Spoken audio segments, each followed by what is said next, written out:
Hello and welcome to the Inbetween Podcast. I'm user host Joe Score and I'm joined here by Tony Tones at RT. How are you, buddy? Hello. I Uh, mean, it's Sunday. It I is Sunday, feel, yeah. yep, It's it's not the sunny. middle of the week. It's a sunny No, Sunday. no. Also, when we finally do the meme podcast of last year, it's definitely the start of this year, not a Oh quarter of the yeah, we way still in. we still haven't done the meme awards yet. It's No. crazy. I was going back some of the old podcasts because I was thinking about I played some really good games at the start of this year and I was like, I wonder, like, just going back, and it's interesting to look at my games of the year from the previous podcast. It's kind of wild how we ran it back then, where some of the games of the years were inside a podcast episode that was also the meme awards, and they were all contained inside like one giant episode of the Yeah. podcast. It was just the fucking Wild West back then. Cowboys weren't even running it back then. It was like But before it, Cowboys, I think. it does make it a bit harder to track this stuff, but I'll have to Yeah. go through the videos and figure out like what Why were we anti what my game different of the year videos stuff. back then? I know my part. My part was Right. laziness. Yeah, I was but just like, surely I don't shove it into know. one. I guess, but in my head, it's like I would rather do like just record another one and upload that than like trying to squeeze like a really really long episode. Like I just feel like, Mm, to me that's easier. yeah, I mean, it's Different this. laziness for different people. It's the same reason we don't have the soundboard or Tony Yeah, edits or yeah.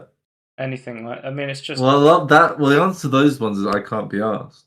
well, that's what I'm So saying exactly. right, It's the same answer but as what I had.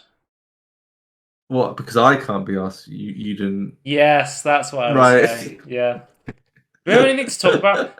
I said I was gonna do stuff last. Oh, so I tried to get I was gonna get the Linux version of. I don't know if I talked about this, but I said I was gonna get the Linux version of Dark Forces, and I was gonna try and run it on the Steam Deck. You need to at the moment still need to provide your own like MIDI files, and I'm just like it's still very complicated at the moment to get it running on the Steam Deck, so I'm just gonna ignore that for now Is until it it becomes easier. He's working on making it so you don't have to do that stuff, right? because I think the MIDI files are proprietary to Windows or some shit like that. It's like a licensing problem somewhere Yeah, down he the can't line, right? distribute the Windows MIDI files or something like that. The more I think about this, the more I feel like trademarks and things should only last for a certain amount of time, and I feel like the number we currently got is too long. It's like how you need like BIOS files to get certain emulators to run, but Yeah, the people who make the emulators can't distribute those because they're copyrighted. yeah. Even though they're Despite a like, BIOS for an old machine. even if it's like like a 20 kilobyte BIOS for an old Yeah. machine, they're legally not allowed to redistribute that. Which I'm like, Even though they okay. legally do not sell the console anymore, and they're not losing out on anything. Yeah. Well, one of the ones that I think is wild is the PS3 is one of the heaviest emulators to run because of how just insanely proprietary that machine is and how hard it is to get running. And I think what's his name? Emulator. I can't remember. Famous. There's a guy who does emulating videos on YouTube. He's basically talking about um, hard it is to get the PS3 to run. I, I had a name. I assume this person exists, but I know it's not what we're talking about. But I just Emulator Pro would be a great YouTube name. Modern vintage gamer. This is what I'm thinking of. I was thinking of his name's like M something G, or Like his I was actual name. no, like his like tagline sort of thing. Right, okay. But he had a video on why PS3 emulation is so challenging. It's quite interesting if you wanted to check it out. But anyway, like they can't provide the BIOS files for the PS3. Do you know where you get to go to get the BIOS files for the PS3? Pirate Bay? No, you go to Oh. PlayStation's website and you download the BIOS files for the PS3. What? They still supply them. They're like available for you to download completely legally, But They're not allowed to repackage it. the PS3 Eminent can't repackage that because it's proprietary. Yeah. So there's a tidbit of information for you. Anyway, before we tangerine into oblivion, shall we talk about the game? Yeah, the game Tangerine into oblivion, into the game Oblivion. Yeah. Do you have anything to talk about before we start the podcast? Looking at some trailers. Oh, I do actually. I forgot. Okay. Yeah. Logitech. What the fuck is wrong with you? What's the beef with Logitech?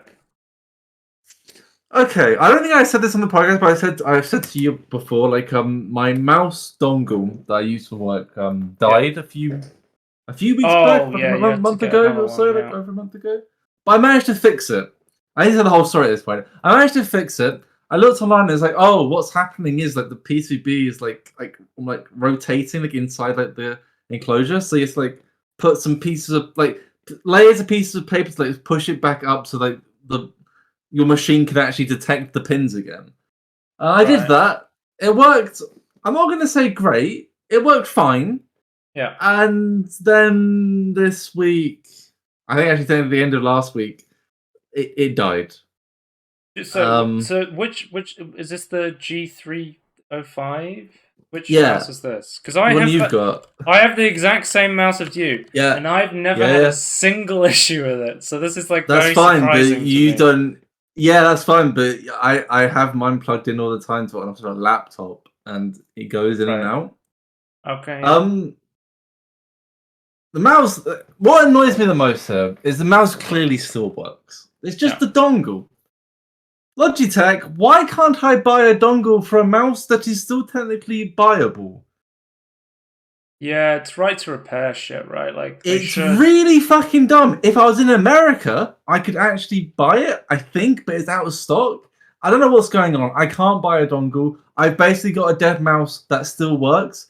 And what's really annoying is there's no there's no Bluetooth fallback or anything. You can't buy spare parts. Is essentially what you're saying. Yeah. To be fair to Logitech, there is a spare parts page they have. Like when you put in the mouse, it's like no, we don't sell those stuff in the UK or the EU anymore.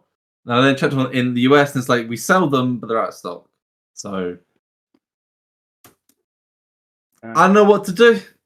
Why are they using proprietary? I know that they use Lightspeed stuff to make it best for stuff. It's like you know what? I don't believe you anymore, Logitech. It's proprietary bullshit. Just use a normal fucking wireless technology standard. Just stop. Just have a normal wireless dongle. It is strange. Like so, you've seen other people have this issue with the mouse as well. Yeah. This is a common issue with a lot. So this dongle, is technically it used to be used in lots of older mice that the Logitech sold 5 years ago. It wasn't only the 503 or 503 305 that did it. But they seem to all be linked. Like once they're paired, like in the factory, they seem to link specifically for that device. Although once you get a Neon, you can install software to do it, but they don't do it anymore. But yeah, it's a common issue. It's I've seen a lot of people when I was searching for it. It's like, yeah, Logitech stuff is great until the dongle dies. It's like, oh, okay, yeah, because I've had my mouse for a couple of years now. I think it is. I believe you've had it either 6 months, a year longer than I have. And I have mine for ages as well, though. I love this mouse, but I also keep it always plugged into my PC. I never unplug it. I have a funny feeling. The dongle plugged in. Yeah. I have a funny feeling that it's like the sheer force of it going in and out of the bag. And it's not a well-designed dongle, because now I have taken it apart to put pieces of paper into it. It is a really shit design. If they're using the proprietary stuff, bullshit on that, they have proprietary bullshit, because they should just go on a normal it looks like a normal fucking PCB to me. It's not that clever. But it's annoying. I personally love my G305. I think it's one of the best mouse I've ever bought. I want to buy another one so I can use it for my Steam Deck, so I can have a mouse to travel with. It would be super useful.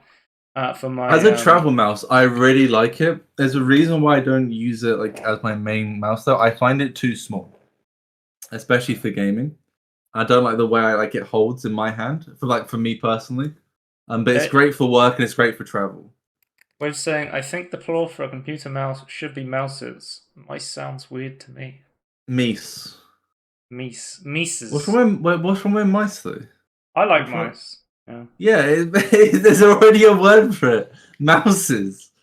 I don't know, because I have unplugged it before. Like when I'm troubleshooting my PC, it's so useful. When you rip your whole setup apart, and you're like I was building a PC. You just put that little dongle into the PC, and you've just got a mouse, and it just works in the BIOS usually. Yeah. Because it doesn't know it doesn't need a special it doesn't need a special driver normally. It's just it's on board. The wireless stuff is on board. It doesn't need a driver to do that. It's just talking to it. As far as it knows, it's just a cable. Yeah, it's great. A lot of other mice have that though, like dongled mice. As an advantage. But genuinely, the mouse is fantastic. It's it turns on and off. Once it goes off, it turns on immediately. It does. My Corsair mouse that I use on my gaming computer. It turns off. It takes a second to turn back on. If the Logitech mouse turns off and it turns back on, I would never know. It happens. I just don't notice it. It's just such a shame that their dongle is crap. Actually crap. It is poorly designed and bollocks. Do you think it could be an issue of just the batch you got, or just the? I have a funny feeling. I don't know. It's very possible, but the way it's designed, to me, with enough stress, it's just gonna the board will just bend apart. They haven't put much effort in securing the board to the metal plate that you can see. Yeah. Because basically all it is there's two bits of plastic molded together, which you can see what you see sticking out the computer. A metal housing that then inside it slid in is the PCB, and then the plastic clips onto the back of the PCB. That is the entire construct of the dongle. There's nothing else to it. That is literally everything to do with it. It's not well made at all, in my opinion, and it just. And you know what? It would be fine if I could just buy a replacement, or it was just a standard dongle that can work with anything. Because for some reason, Logitech has loads of different standards of dongles, and surely they would all work together if you just design them to work together. But no, they have lots of different dongle types for some reason. Yeah. And I do find it very anti-right repair, and it's I have now a useless mouse because it doesn't have a Bluetooth fallback, and I can't pair it to another dongle. My question is there a mainline gaming or mouse brand that offers replacement parts in the UK? Well, Logitech do provide replacement parts, just not this particular dongle. Right. But they have quite a lot of stuff because I was going through going through their listing. My question now is when you get a new mouse at some point, I guess are you looking to get a new mouse? What mouse are you using at the moment? Well, at work I'm not. No mouse. Trackpad. I'm going raw. It's awful. So you're looking for a replacement mouse, right? Are you going to be looking at Corsair now, or something different now? No, or would you still be looking at Logitech and just going, "Oh, maybe I'll get." I don't know. Now I have this this has happened to me. I'm now thinking I want something that has it's a normal wireless thing that you can pair to anything, sort of thing. A non-proprietary dongle. Just or even if Logitech came out with stuff here's our new dongle stuff, and all of our future products, or even our current products all work with a single dongle, and you can just buy the dongle and pair anything with it, just a standard stuff, which it looks like at some point some of their stuff was, but this particular mouse is not one of them, and they don't sell. I'm just gonna say, if you don't like proprietary stuff, that the next big producer of mice is Corsair, and I know from their fan hub stuff they love proprietary stuff. So I will say, in terms, I assume this is a thing of different divisions in Corsair, but I had issues with Corsair as the mouse. Yeah, I used to actually had to buy a dongle before. I used to own a wired Corsair mouse, and it was pretty Yeah. good from what I used. Yeah, but I genuinely have actually bought a Corsair thing before. I think one of Can my you get friends who had a a Corsair mouse lost the dongle. G305 dongle on like eBay? Do you think people sell them? I did have a look, but I didn't really trust them. I think they did sell them. I ordered a mouse from China on eBay once, and it never came. That's my experience with mice on eBay. Yep. I just thought like I wanted like a genuine part to replace a part that like even if it didn't break, surely it'd be something you could easily lose. I just thought it'd be like sensible that they just sold it, and it just seems really dumb. Or, well, you know what, Joe? I would accept that they don't sell the dongle. I would accept that it's a stupid dongle system where like I can't buy it and it doesn't pair with anything else. Why is there no other method of the mouse itself pairing with anything? Well, why isn't there a way to become a wired mouse? That is one thing Corsair mouse is much better at. Some wireless mouses you can just plug them in at the front and turn them into a wired mouse. Yeah, that's what my Corsair mouse can do. It's beautiful. It can be wired, it can be wireless, and it can be Bluetooth. Love it. The problem is it's got shit battery life and it turns on and off too slowly.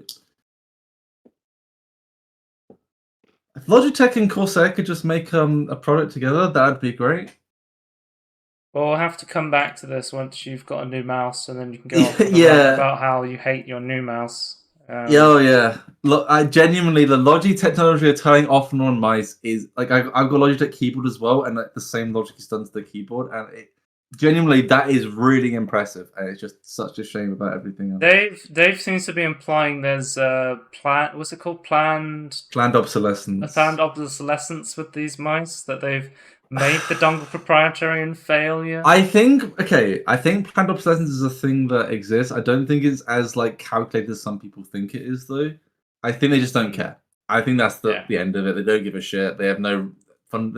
They have no economical reason to like try and make it like repairable. I'm gonna be honest with you. If I had an issue like yours when my mouse broke, I probably wouldn't even take it apart and try and repair it. I would just get a new mouse. So yeah, like, but I really like the mouse. The mouse is really good. What's the opposite of handy? Leggy. And whatever the opposite of handy is, that's me. I'm very bad at like tinkering and repairing like physical hardware. There's a phrase for that, right? It's like something for hands, isn't it? I don't think disabled is the term. No, Dave.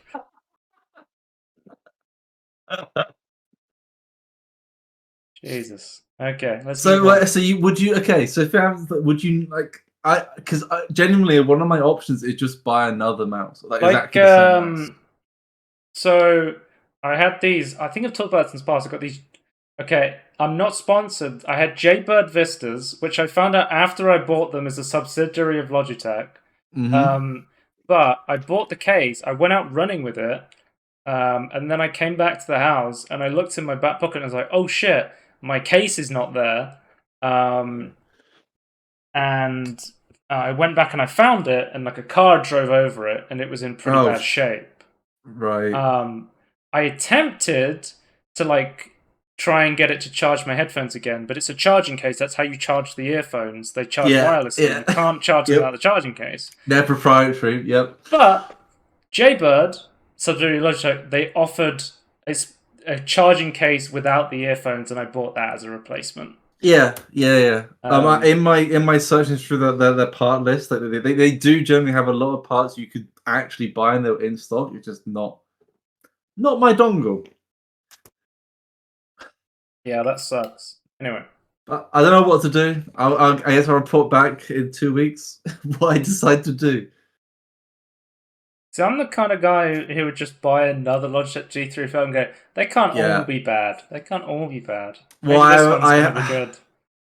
I don't feel like it's a bad batch sort of situation. Like, that's my issue, and I'm not going to change like where I'm putting my laptop in my bag. So the thing with this, I need something more robust. You could try like a fucking G Pro wire, but the cool thing about the Logitech G305 is it has a AA battery in it, and it just lasts forever. And it's the same light speed technology as the big G Pro wireless shit. Which I love. The only it's cheap. It's a lot cheaper. Yeah. Well, it's more expensive than it was when I bought it, but it's still cheap relative to everything else. So a lot of computer stuff went up because of the pandemic. Yeah. Like you could Especially get a G305 for like £30. Now it's probably, I'd say it's maybe even more expensive than it was. I thought it was like 45-50 last time I tried to look at it. Let me have a look on Amazon. It's about £40 on sale right now. So. It's on sale at 40. Yeah, that sounds about right. Up a bit, but maybe it's more expensive. Joe, ideally, I would get because I would ideally get the same sort of mouse, same sensors, same sort of form factor, but with a more modern dongle, which they actually stock in their parts store. What do you think of like what is it called? Like, is it called like the final mouse? Do you like those mouse with like the mesh to make it lighter? Oh no, I don't care about it being lighter. I in my opinion, there's a sweet spot for mouse mass. I don't want it too light and I don't want it too heavy. It needs to be like just right. I say not like super precise, but like I think there's like a Goldilocks zone in my opinion. I always thought it looked really weird, this like mesh design, but people like I think it's really. People I think even put like different weights weird into their mice to try and get the perfect weight, and I'm just like, okay. I can respect that. Like I know some people are like, why would you make it heavy? And it's like, yeah, but if you want, like, if you're, because I think human brains and and people in general are all about training. Are all about training and all about getting used to a certain thing. And if something changes, you have to then get really used to it. And like you'd either go, okay, I'll retrain, or I'll just get the same weight mouse. Would you go back here's another tangerine. Would you go back to a wired mouse with a mouse bungee? Have you seen the mouse? I have seen a mouse bungee. I was gonna say it quickly. I don't think I've ever said this in the podcast, but like I switched to like wireless mouse, like even when they were quote unquote bad. So I'm wireless forever at this point.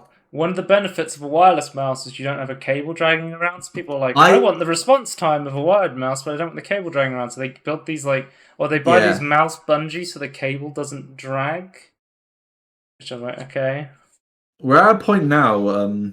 This is kind of a tangent of a tangerine. 1 millisecond response times on a wireless mouse. Like it doesn't matter. I was gonna say for both. Apparently, we're at a point now where I know like Bluetooth is slow, but apparently that's not the protocol's fault anymore. Both wireless, like Wi-Fi, wireless, and like Lightspeed, like Logitech stuff, and Bluetooth.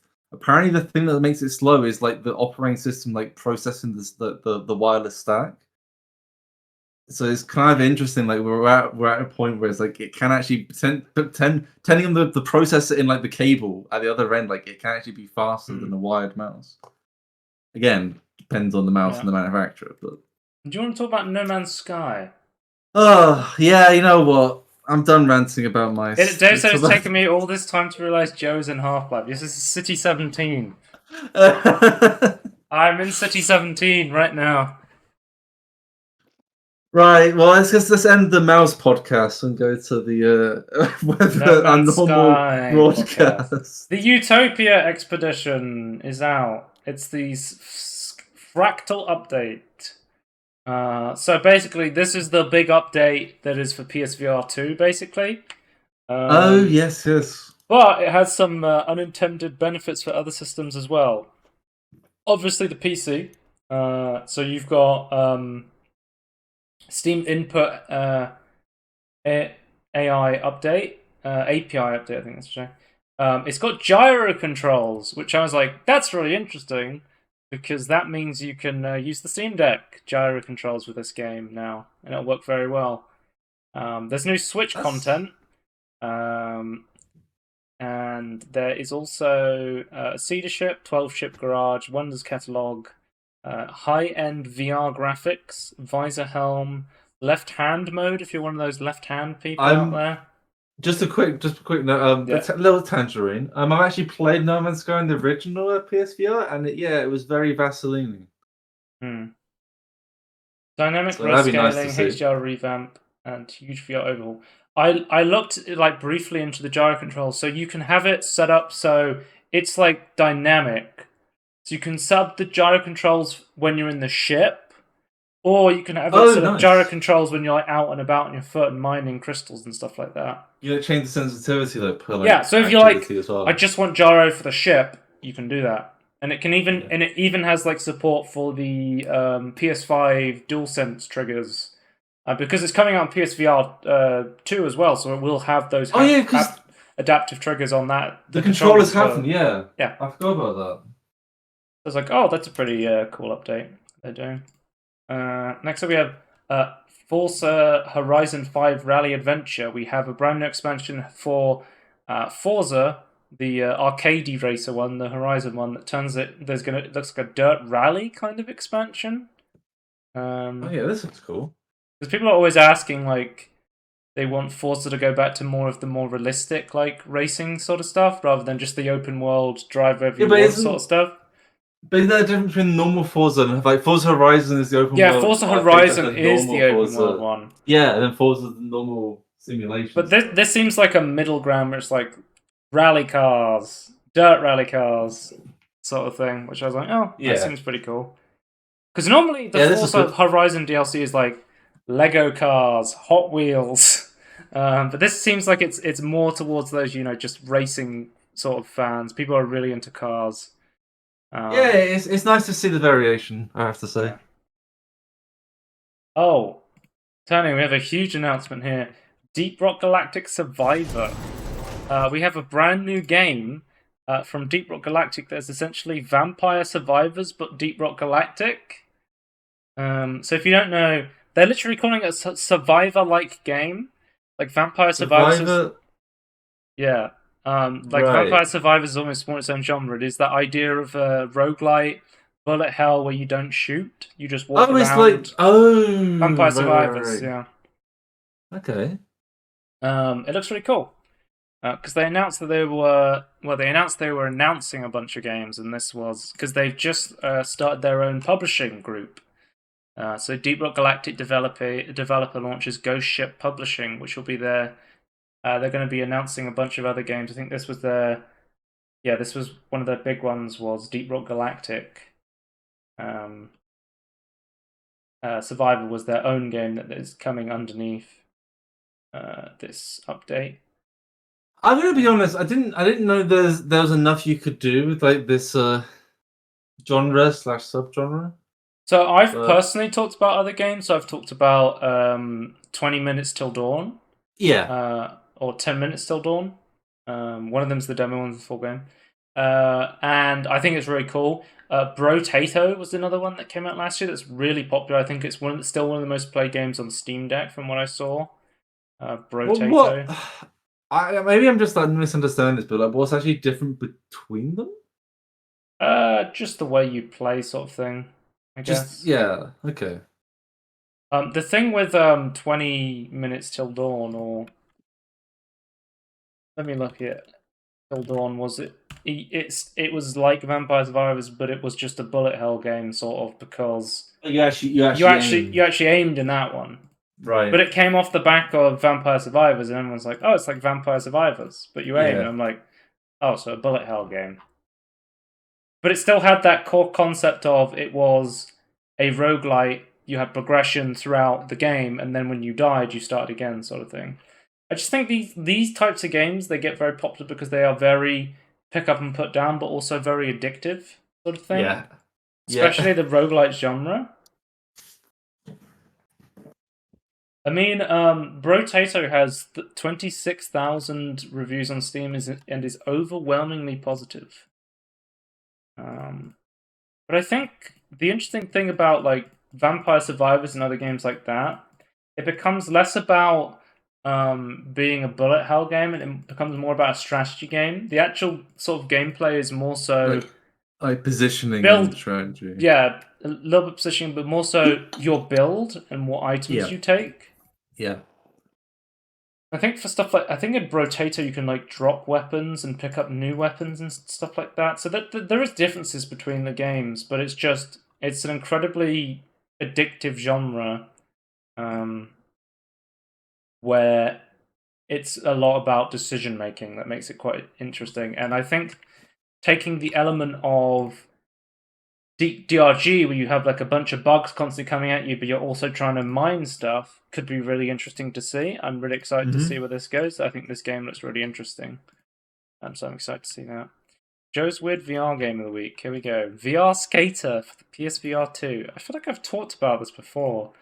We'll see. Have we talked about this before? Where it was skating in VR? I feel like we talked about this before. I thought I had a different VR. We got more VR games to talk about later, but yeah, skating in VR. Wait, this is for both PSVR 2 and PC then? Yeah, I believe so. Okay, that's good. I think so. Let me check.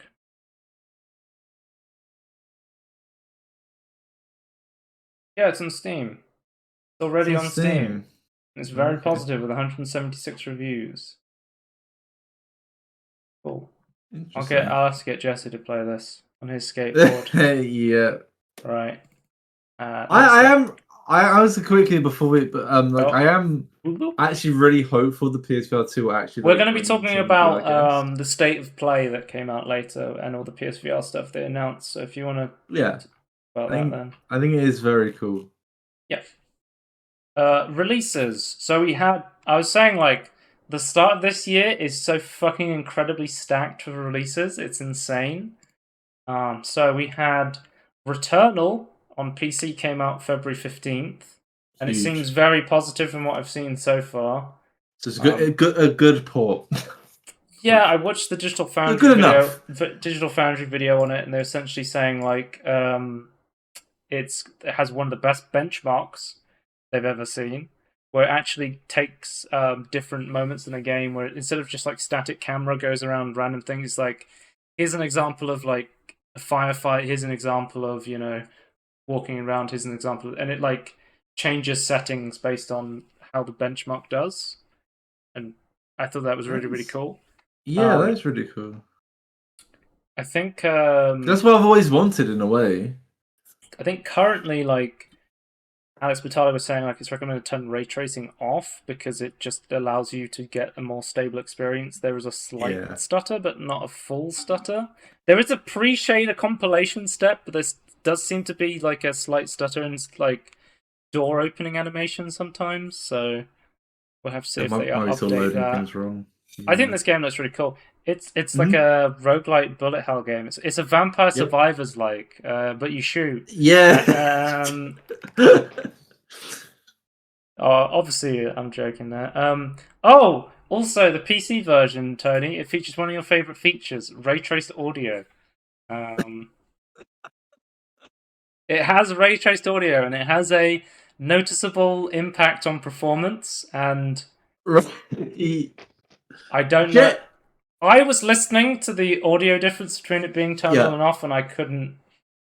I could tell which one was it being turned on, but it wasn't like game changing. Is it one of those things like you have to actually like be in the game, like to be like like feel latency with like a keyboard, like you have to like actually play when you have higher levels of shadows and lighting in game, like ambient occlusion or global illumination and stuff like that, and you go inside a building. And with it turned off, it's like full bright. Yeah. And then you have it turned on, it's like, oh, you actually have shadows and softer lighting when you're inside. It makes sense. Yeah.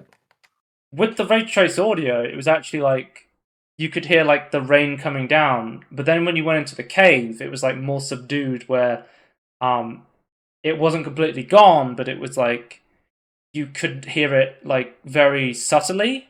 It's a very subtle thing, I think, ray trace in this game.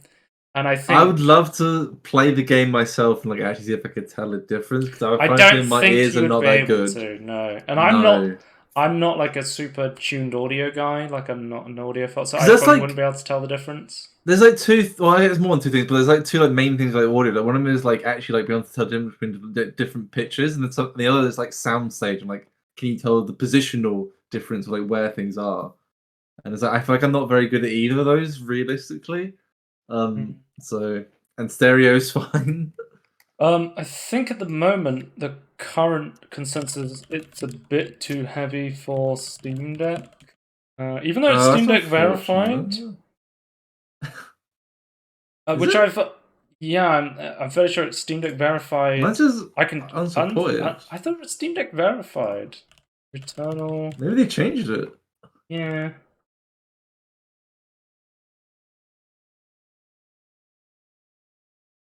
Well, it hasn't received an official one. Because I thought I read somewhere that they were going to try and get it running on the Steam Deck.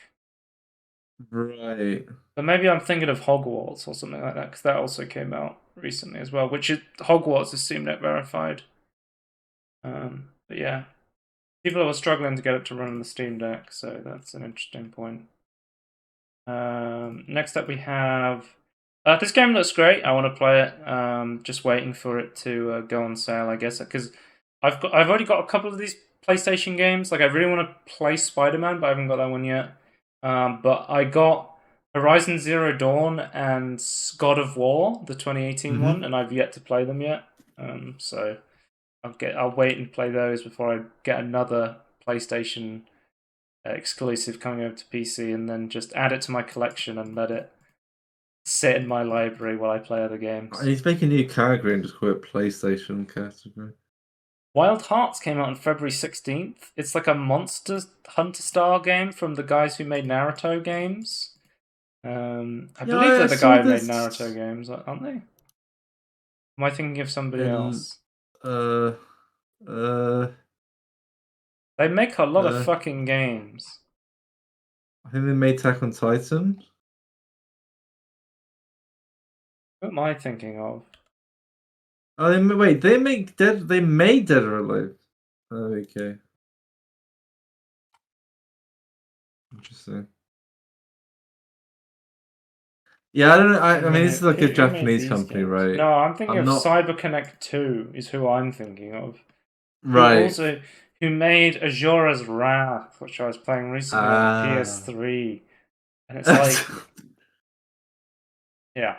But anyway, no, it's Koei Temco, who is a Japanese dev who makes a bunch of like random Dead or Alive. Games. That's what they're most famous for. That's why I was getting confused, because the Naruto games are like fighter games of an anime. Well, they do.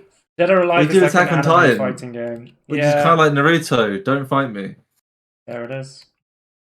But basically, this was coming out, and people were like, "Oh, cool!" Because you've played Monster Hunter, right? I've never played Monster Hunter. Yes, this is why I've seen this before. Because like once you start playing Monster Hunter, this sort of stuff gets recommended to you, and I had to search for tutorials on YouTube, and then this stuff like trailers for this like coming out. So, from the way I've heard it described, the idea of a Monster Hunter game is it's like a big open world, sort of like a Dark Souls-y kind of game where you're just going around fighting giant monster bosses. Is that how it works? I wouldn't... Okay. I would say a lot of like Japanese games, they're kind of limited in technology, where they're clever with what they've got. It's like, it's not... At least what I've been playing is like multiple different worlds you can go to, which are open. With them, depending on what mission you've like selected, then will have a monster in there. There are multiple monsters, but like certain monsters won't come with certain missions, and like you're there to like fight one of them. Yeah. And you need to prepare and like get ready to actually attack them.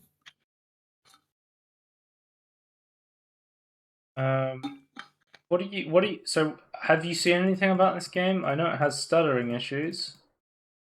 I'm gonna be... I can't remember what the big appeal of it was. I remember looking at it and going like, I really like the effects, and like because I feel, to me, Monster Hunter like is kind of like has some cool... I think this game's like super CPU limited as well, from what I remember. Right. Monster Hunter like kind of looks good, but it's like kind of like generic-y in like in the way like the effects that they put forward. Like it's very pedestrian in that sense, but like this is kind of like it takes the crazy landscape idea, but then, like it seems to have some interesting effects. But I just thought it was like a fancier Monster Hunter is what I saw it as. But I was just reading the reviews, and like they're saying like they're doing stuff differently with the enemies.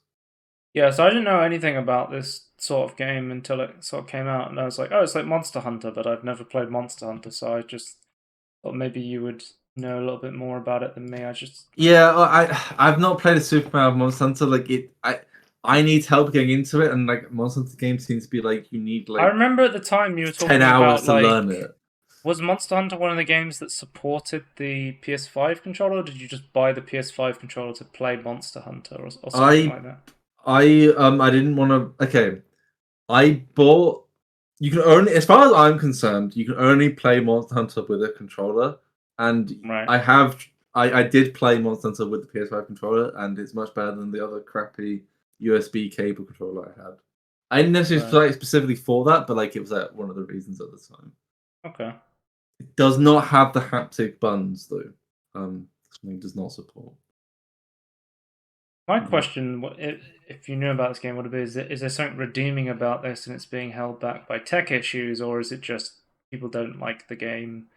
From what I can tell from reviews, people are saying it's the tech issues, that they like the idea of it. They like if the game was running more. I read apparently somebody was like struggling to hit like 60 and 40 in some points on a 4090, and I was like, oh god. It looks super CPU and GPU optimized, as you said, and it's like, they need a more scalable settings or engine or whatever they need to do. Anyway.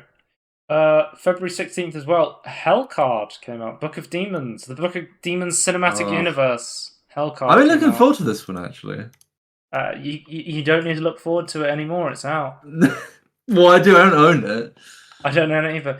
So, if you don't know, when Book of Demons, we talked about it in this past, I think we have a spotlight on it. Yeah, we do. There's a purchase tier on Book of Demons, where you can essentially, it's like a super supporter tier, and you essentially buy it and it gives you access to all their future games. And until now, that's been Book of Demons. So, yeah, there's been one. Yeah, so it's the Return to Game supporter pack, which you can buy for £75, and then every single game they release, you will be given that game, which I thought was Isn't it like pre-ordering them? It's like pre-ordering every game they ever make. Yeah.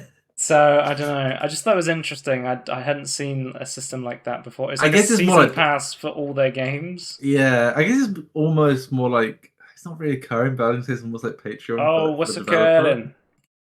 Me and you've played the demo of this multiplayer. Yes. And I thought, I don't know how much it's progressed since it came out, but I thought it was fun to play multiplayer and like the positioning aspects of... The position was really cool. Really cool, but I thought the cards themselves were very simplistic and weren't that interesting. But we've had tried like combos and stuff together in the demo.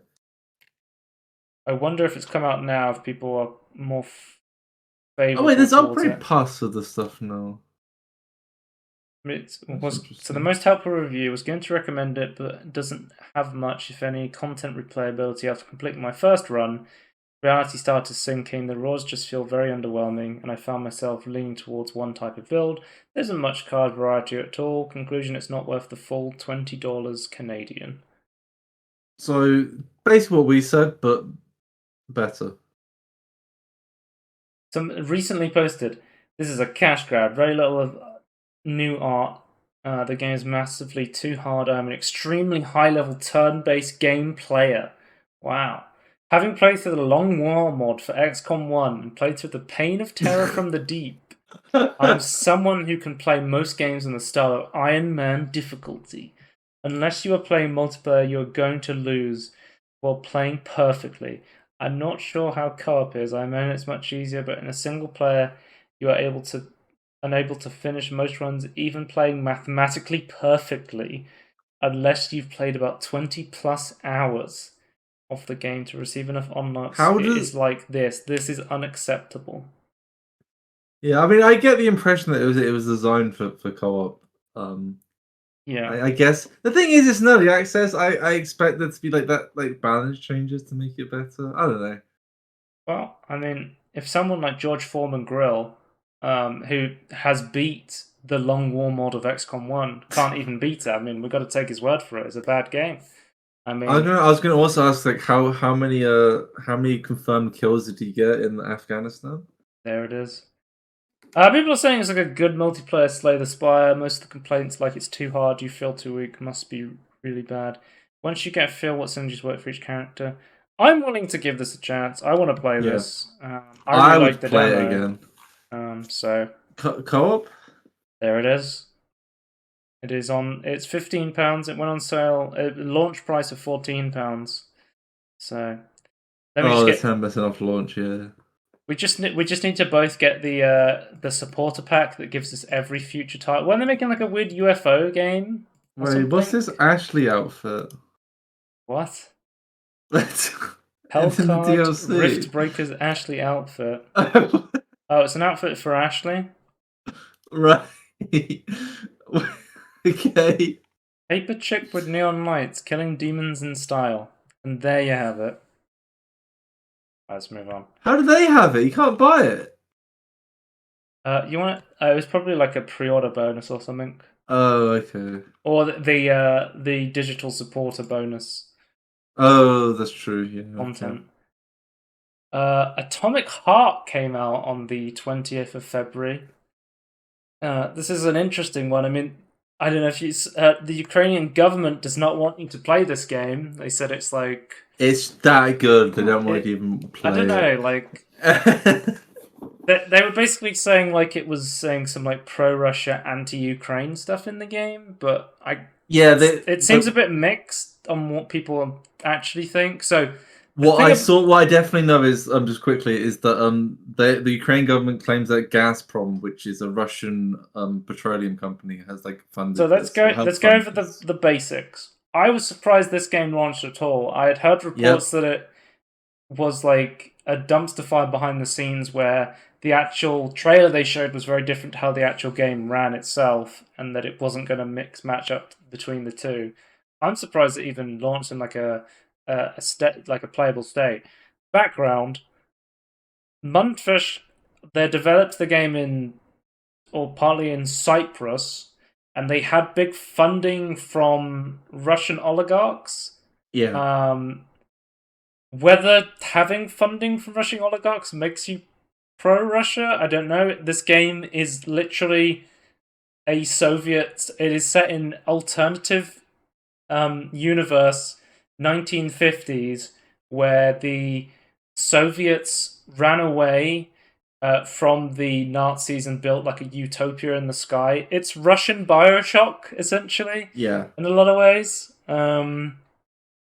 I mean, it's definitely pro-Soviet, and it sort of. From what I've seen, apart from what it's not. But again, as you say, like that's the whole concept of it. So everything I hear about this game makes me more interested in like the actual gameplay, because it's like people are like, this game is super linear, and I'm like, awesome! I love super linear games. I hate games where you just walk around doing side quests for no reason. I think a lot of people have come to realize they like linear stuff.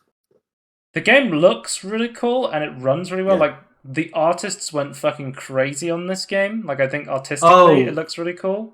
Those are they twin robot twin people in like the the poster and things like I keep seeing that everywhere in like fan art now. So people are obsessed with those. Yeah, the sexy robots. Yeah, sexy twin robots. Yeah, this one. Yeah.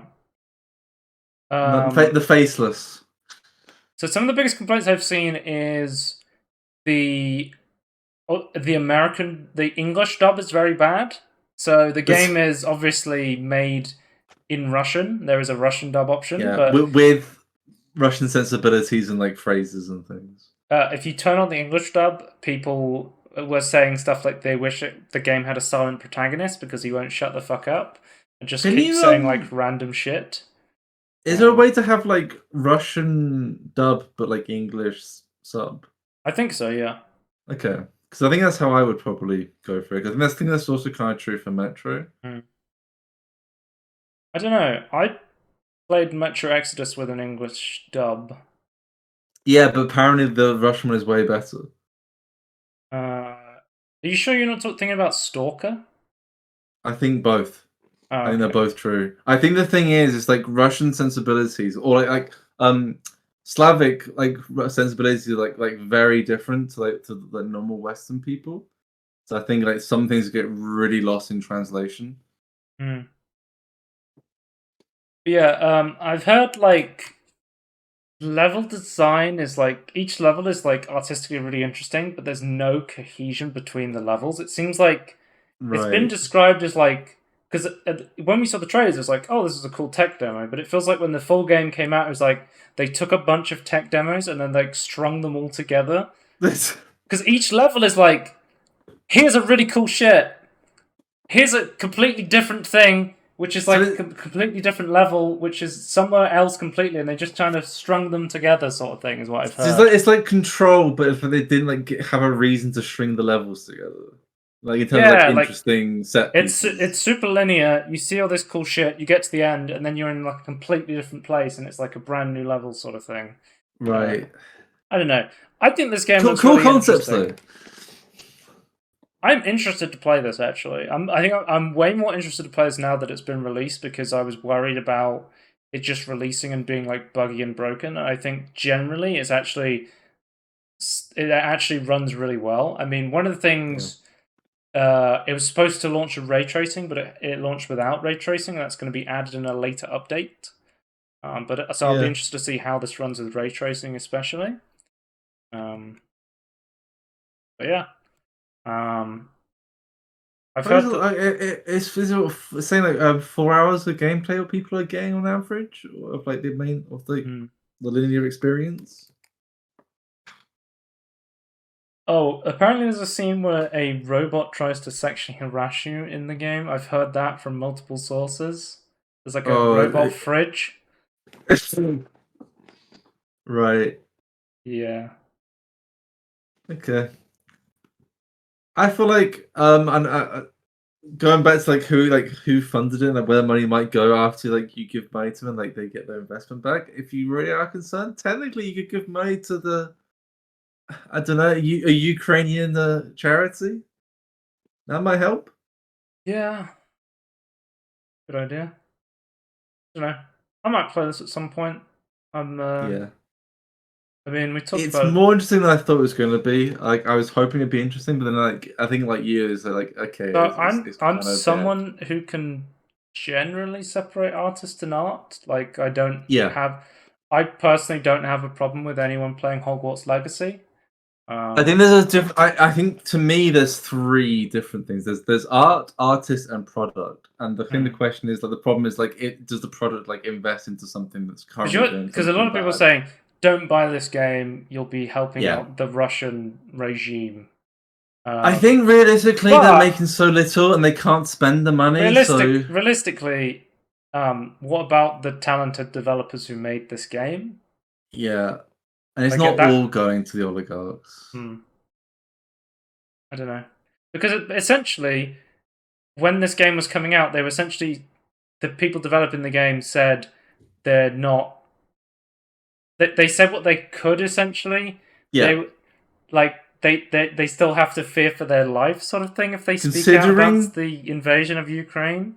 Considering there are Russian companies that like outright come out saying we're pro like Vladimir, pro invasion of Ukraine, like they haven't done that, so I would say that at the very least they're neutral, in my opinion. I think I don't think we can come to a point where we're just like, you know what, we're never playing a game from Russia again because of the awful decisions of their government. I mean. No, but I think there is a difference between like being while they're at war. Like I think after the war is done, I think I'd be like fine. Like you're not really funding anything bad. But yeah, I think there's a difference between while at war and not at war.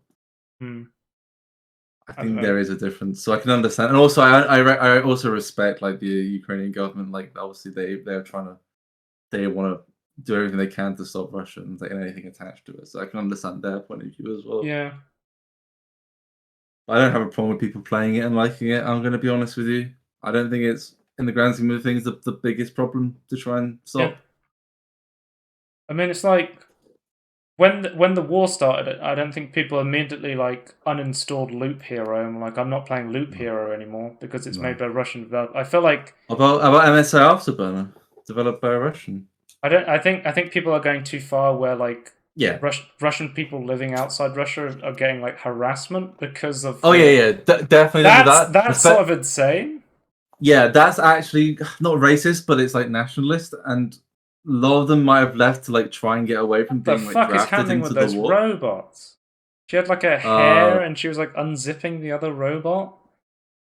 I've got sexual harassment? Guys, I've got to play this game. I've just seen a very important scene with 2 robots. I want to tell you now, Joe. Can you just look at the popular users of phone tags? I feel like the 4th one is very important. Sexual content. Okay, let's move on. Like a Dragon Ishin came out on the 21st of February. Yakuza? Yeah, so the new... I think it's a remake of like a 2014 PS4 exclusive. Like a Dragon... It had a demo that came out as well, which I was like, oh, maybe I'll play that, but I didn't get around to it. But the demo's still up, so you can still play the demo for it. But it came out on like the PS4 and PS3, and I think it's like purely like combat samurai focused, rather than being like a weird mix of like GTA and... It has a demo? Yeah. Oh my god. People were saying, like, because we just saw like a new trailer for Final Fantasy 16, and people were saying, like, because obviously this is a remake of a Yakuza game. The newest Yakuza games have been turn-based strategy games, like turn-based RPGs. People were saying, like, it's in current year, Yakuza games are turn-based RPGs and Final Fantasy games are action games. Yeah, it's just like they switched. 360'd on each other? Yeah. Well, no, 180'd. 360 wouldn't make sense. In the future, it'd be 360. It could be 720. We never know. Yeah, the Xbox 720. I can't wait for that to come out. That'd be 2 360s. I think 540 is what I'm thinking. People are saying the game is really good. I mean, it seems pretty positive from what I've seen so far. I've never played I've never played a Yakuza game. No. They look interesting, though. I installed Yakuza 0 onto my Steam Deck, but I have not launched it, so I'm interested to try the Yakuza games. They look really fun. Yeah, hopefully I'll keep an eye on this one, and I'll report back if I play a Yakuza game. Sons of the Forest came out on the 23rd of February, my birthday. Yeah, so I've actually been playing this a bit, about almost 6 hours I've played of this so far. A friend, generally I don't buy games on release because they're very expensive. This one was about £25. A friend of mine bought it for my birthday, which is why I was playing it. We played through the Forest together, the original one. But I gotta say, I'm really impressed with it so far. So the general idea with Sons of the Forest was they kept delaying it. I think it was supposed to maybe even launch earlier than this. But they're essentially like, look, it's not fully finished. We don't want to delay it anymore. It's playable from start to finish. It's not completely broken. There may be a few small bugs. We're just going to release it in early access now, and you can play it, sort of thing, and see what you feel about it. My general thoughts are it's really good. I mean, I really like the new system where you get like a guy. Essentially, you're like military soldiers on a that crash land onto a forest place, right? And you essentially, one of the team members that also crashed with you, he's got like brain damage, or he's got like a hearing problem, so you have to like write commands to him, and essentially you have an AI with you that just goes around and does tasks for you. I think his name's like, his name's like Kelvin or something. Yeah. But essentially it's just like, I'll be cutting down trees or doing something. I'm just like, Kelvin, go get fish, and he'll just keep like bringing me fish, and then I'll be doing something, and I'll look behind me, and there's just a giant pile of fish because Kelvin just keeps bringing me fish.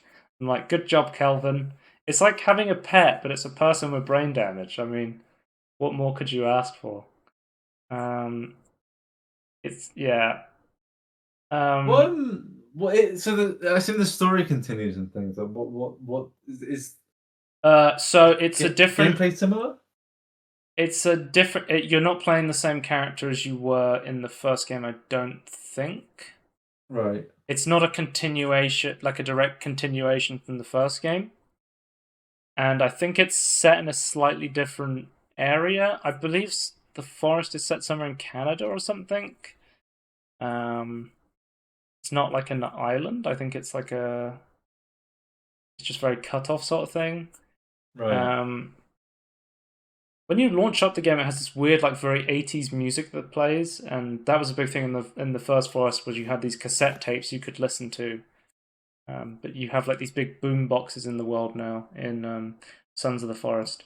One of the things I like, I don't know if this is intentional, but it feels like the cave design in Sons of the Forest so far has been way more linear than it was in the forest, where the forest was almost every single cave was connected to each other in some way, and it ended up that you could go into one cave and spend like 2 hours in there, get completely lost, have no fucking idea what you're doing, and just come out some random enemy like, what the hell was I doing in there? Whereas in Sons of the Forest, it feels like it's quite hard to get lost in the caves, which I think is a lot better thing. I think the more linear design of the caves is a positive from me. So is the cave something that you go in, like you need to go in, like to go and do something? So the caves is the main progression through the story in the game, where essentially you'll find a location where you need a shovel or you need a grappling hook to get up somewhere, and you'll go into the cave and you'll find these things. Oh, to get the grappling hook, I need to go underwater for a long time. I need the scuba gear. Like, that was very common in the first game, was like, you can't progress a certain point until you found like the diving gear and the scuba tank.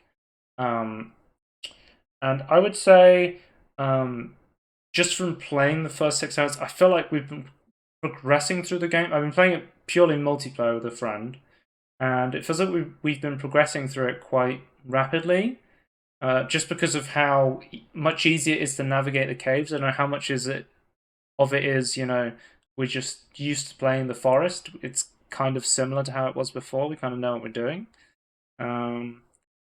Their performance is a lot better than the Forest 1, but the Forest 1 was not the best performing game. I mean, I think the game needs a lot of optimization, because like, I'm running it on a 4080 on like medium to high settings, which is the default. I was like, okay, I'll leave it on the default. It's running DLSS at balanced, and then like, I'm getting like 90 FPS at 1440p. I'm just like, and I've spoken to friends who said they've cranked the graphics up and it just doesn't seem to scale that much. It seems like there's some sort of optimization issue there. So I expect like my FPS goes like massively up when I go inside a cave, and then I come out the cave and it just tanks. So yeah. The new monster design is really cool as well. I love the look of the new game. Like, it looks a lot better. Yeah, I think so far it seems like they've massively improved everything from the first Forest so far. I mean, obviously it doesn't have as many features. I mean, I haven't done too much of the building aspect so far. Like, that was something I did massively in the Forest 1, was built a giant base out of like a bunch of trees, whereas in this one... Are they going to add that in later? Is that the plan? Like, there's building in it now. Okay. But I don't know, it just doesn't... I've just been exploring a lot. It just doesn't feel like I need to build a base right now. Okay. But yeah, I kind of like that Lone Wanderer thing, where you just have like a small base and then you kind of just exploring around, figuring out what's going on this island. I mean, the main story of the game, the hook, is essentially a CEO of a big medical company has been kidnapped. You were sent to go and rescue them as like an army guy, like hired guns, and then your helicopter was shot down and you crash land, and then you have to explore the forest and find out what's going on. Oh, Dave says, I think you are on an island this time instead of a peninsula. Yeah, so the first game was a peninsula. This might be an island. I don't know, to be honest with you. But is it a dead island? No, it's not a dead island, unfortunately.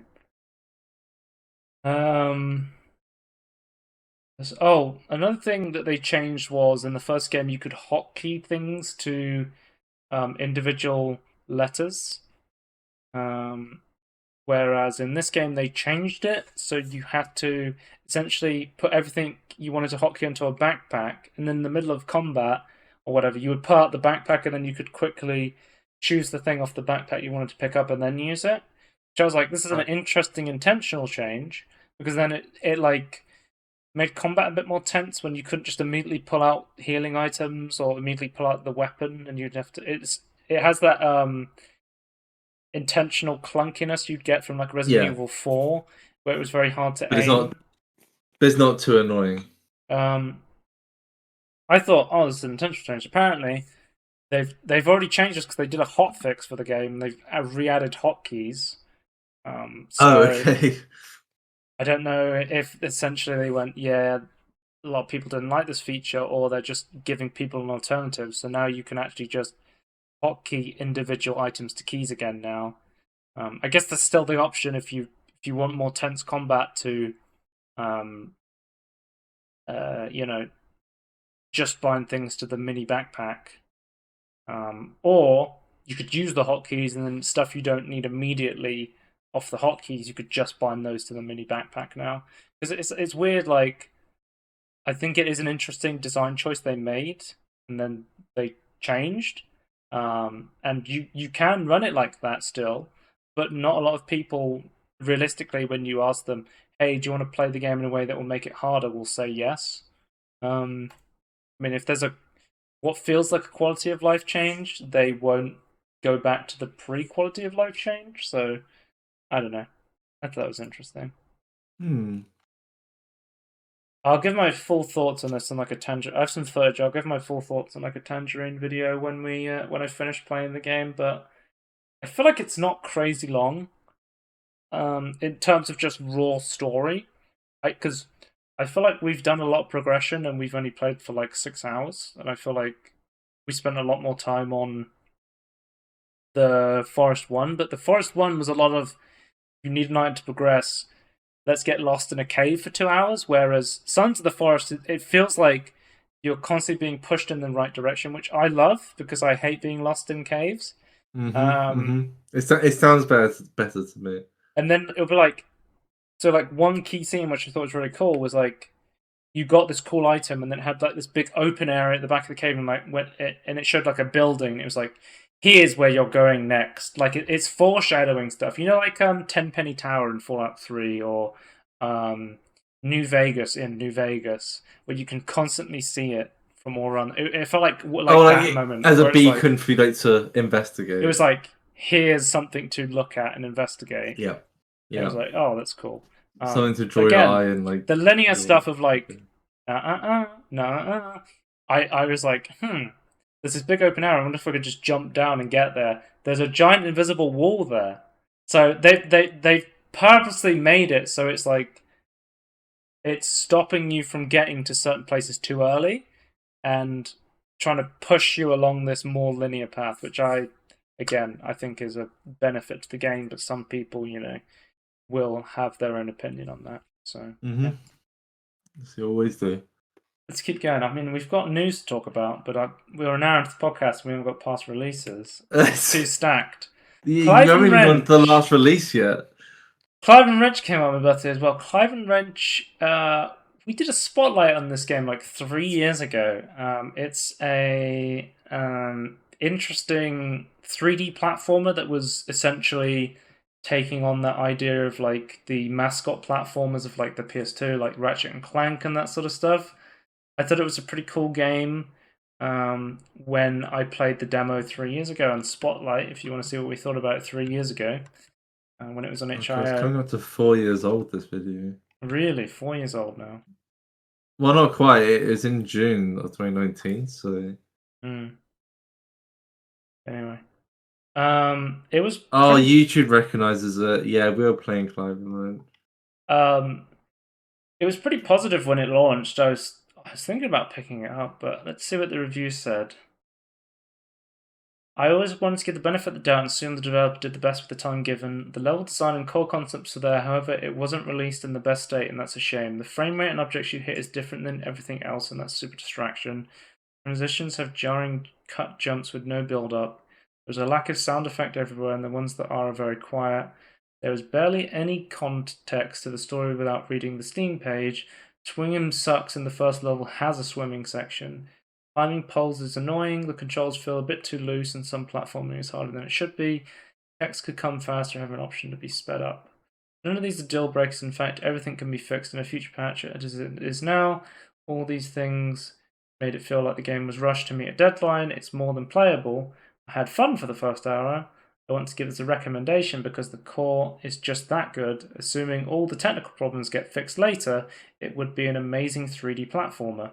As it stands, I wish it could have been given more time before release. Still, to have good design and technical shortcomings than a boring design with no bugs. So it seems like it just came out a bit early, sort of thing, is what people are saying. Yeah. But like I think I read this one. It's like it's been in development for like 10 years or something crazy like that. Really, that's insane. Okay. I think most development, like most game development, happens over like a 6-year period. I think like Hogwarts Legacy was in development for like 6 years or something like that. Jesus. Like game development takes a long time. Yeah. Like the reason we haven't seen that many like games designed for PS5 and the Xbox Series X is the fact that those games would have had to start years ago, and we haven't had that many years with those games yet. I mean, we're just kind of seeing the games that are more designed for the Series X and the PS5 coming out now, but you're still seeing big games coming out that are also coming out on the base PS4 and the base Xbox One. That's what it's called. The non-series. Yes. I was gonna say, like, even if you take into account like, the dev kits, like, it's not been that long, like, having these consoles out. Okay. So this one looks a bit meh. It seems like it was rushed out a little bit, but we'll have to wait and see if this gets any better. Company of Heroes 3 also came out on the 23rd.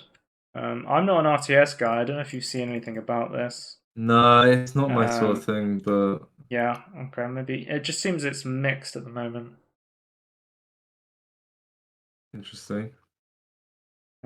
People are saying it's unfinished or whatever. It seems a bit mixed.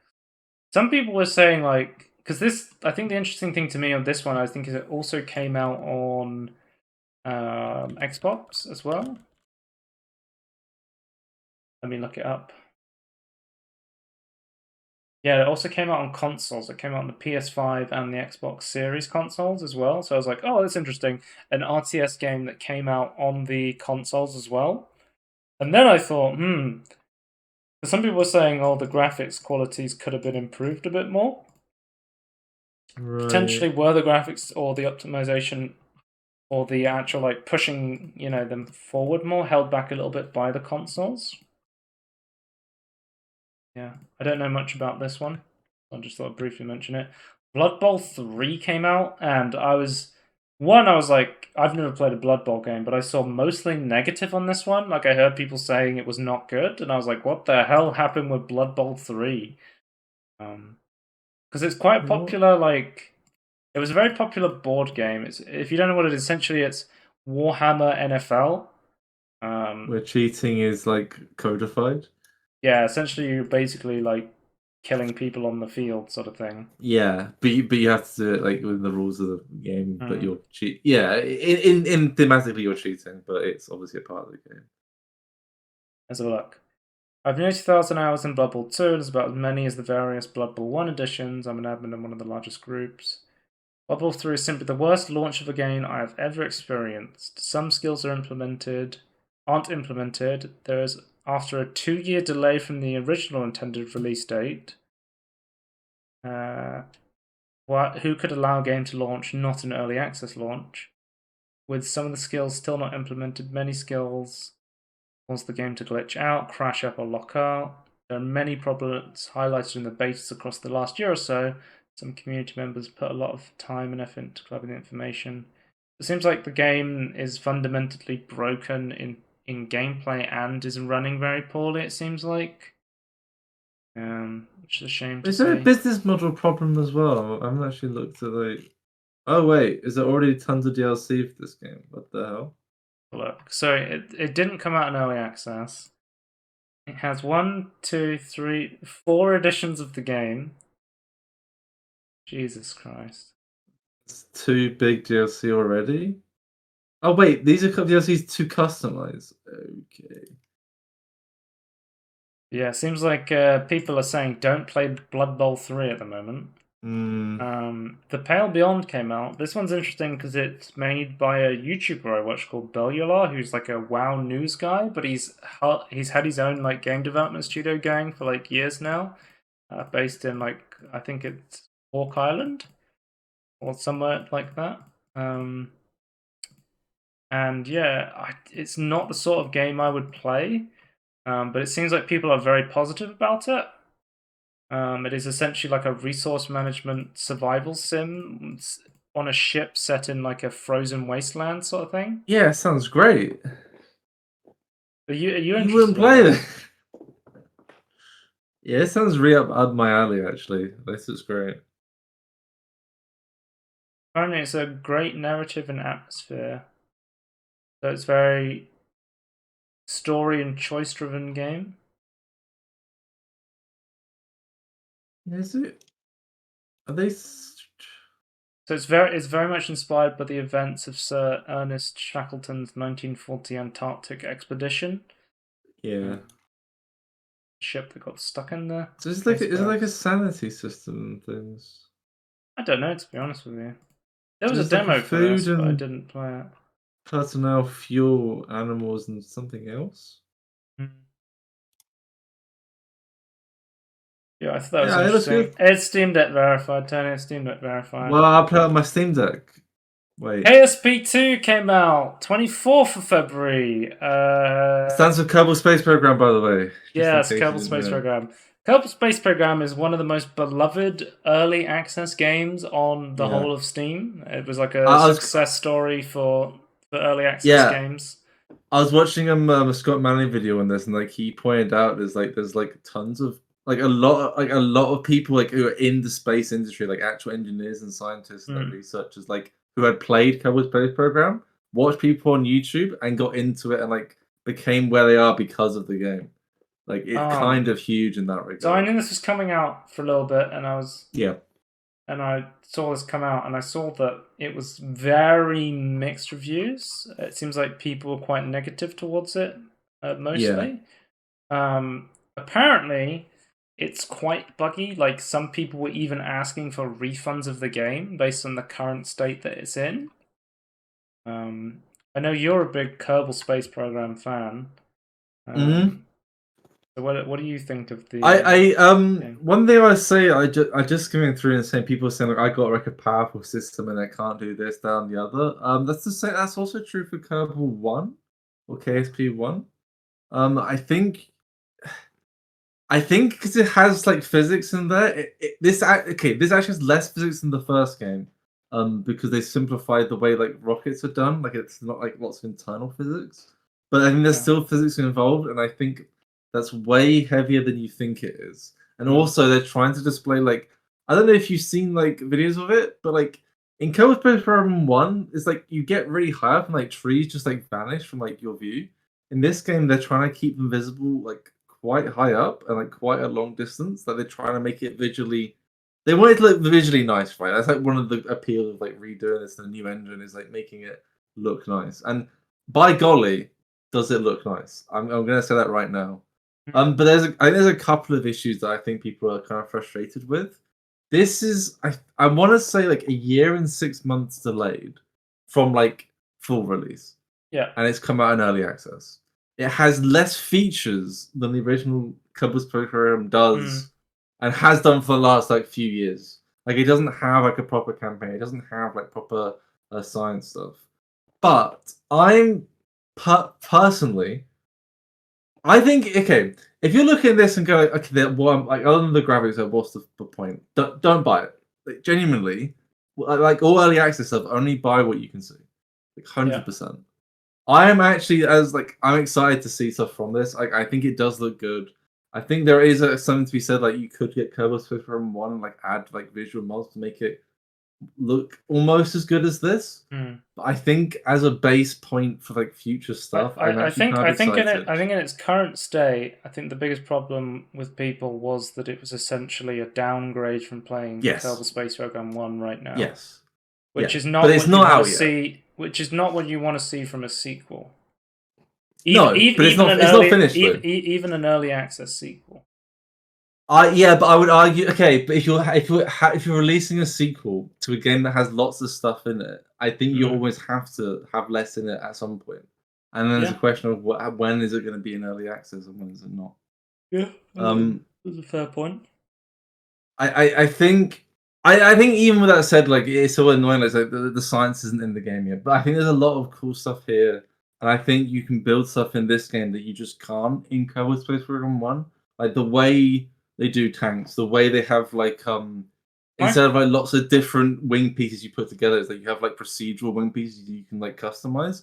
I think that's a much better system. I think it's interesting because like so many things were getting delayed.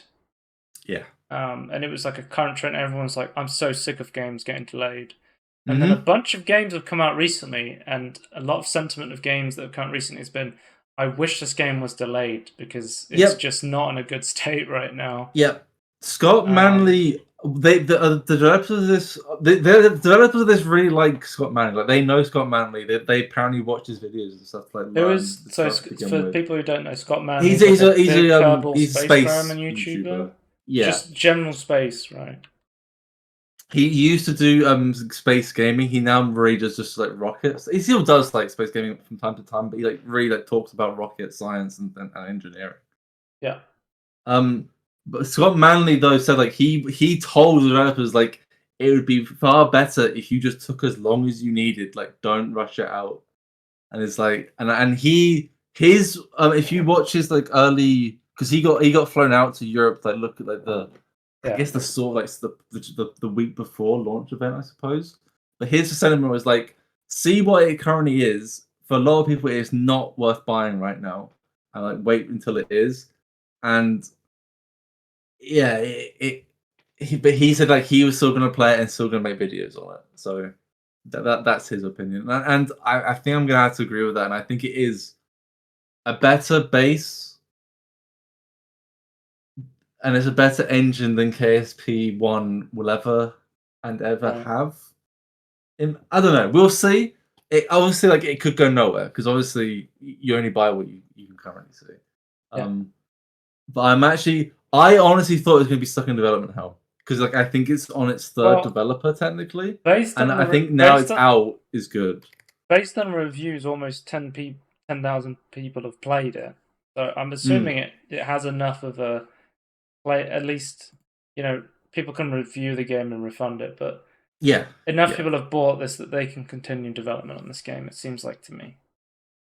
I hope so. I'm hopeful. I'm curious to know how they develop it and like how they treat the community. I think that's quite important for an early access game, and that's not. We don't know how it's going. Shall we move on to quick news and almost an hour and a half into the podcast? Well, we're now from the slow news into quick news. Alright, I'll try and be quick. Power Wash Simulator is getting a Midgard special pack, as we talked about before, and you are going to essentially be cleaning Final Fantasy VII stuff, and it's been announced to be coming... March 2nd? That's today! What the hell? When I made this podcast, we were supposed to be doing it on Sunday, but it's actually Thursday now, so... Yeah. Let me have a look. Wait, it's free for all Power Wash Simulator owners? What?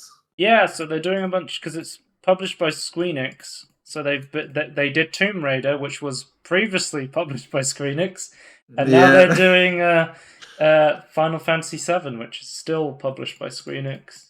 It's cool. Does this include all of us who have it on the Games Pass? Yes. Thanks. So I've played the entirety of Power Wash Simulator, but I haven't played the Tomb Raider or this Midgard stuff yet. So excited to try that stuff out. Maybe I'll play some multiplayer of it. The Mage Seeker, a League of Legends story. This is another one of those League of Legends Riot Forge games that's coming out. It's a 2D pixel gritty action RPG starring Silas, set in Demacia, set to release in spring 2023 for PC and consoles. I think so far what we've seen from Riot Forge is we have the Airship Games one. What was that one? There was the Hextech Bomb one, which was essentially like Zig's game. What was it called? Hextech Mayhem, which is like the Zig's Auto Runner game that was essentially a mobile game, but they also released it on PC as well. And then we also had like I think the Airship Syndicate. I think they're called.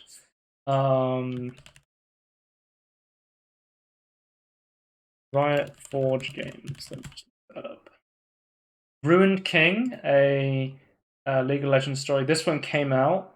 I believe it is exclusive to the Epic Games still.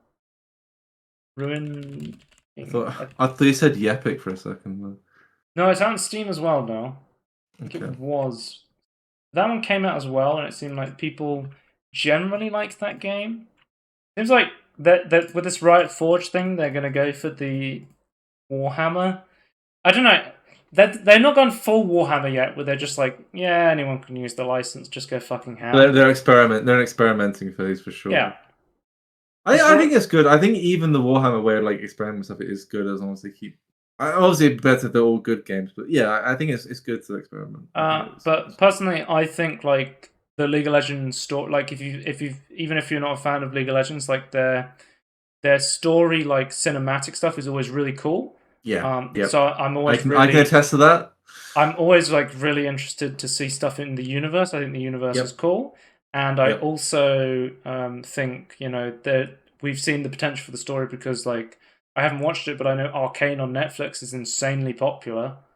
I know friends that like started watching it and went, "Wait, this is League of Legends?" Like not knowing it was League of Legends, I thought it was good before knowing it. So, and I don't like play or really like League of Legends, but I like a lot of cinematic stuff. So. I'm also like Cyberpunk 2077 is now Steam Deck verified.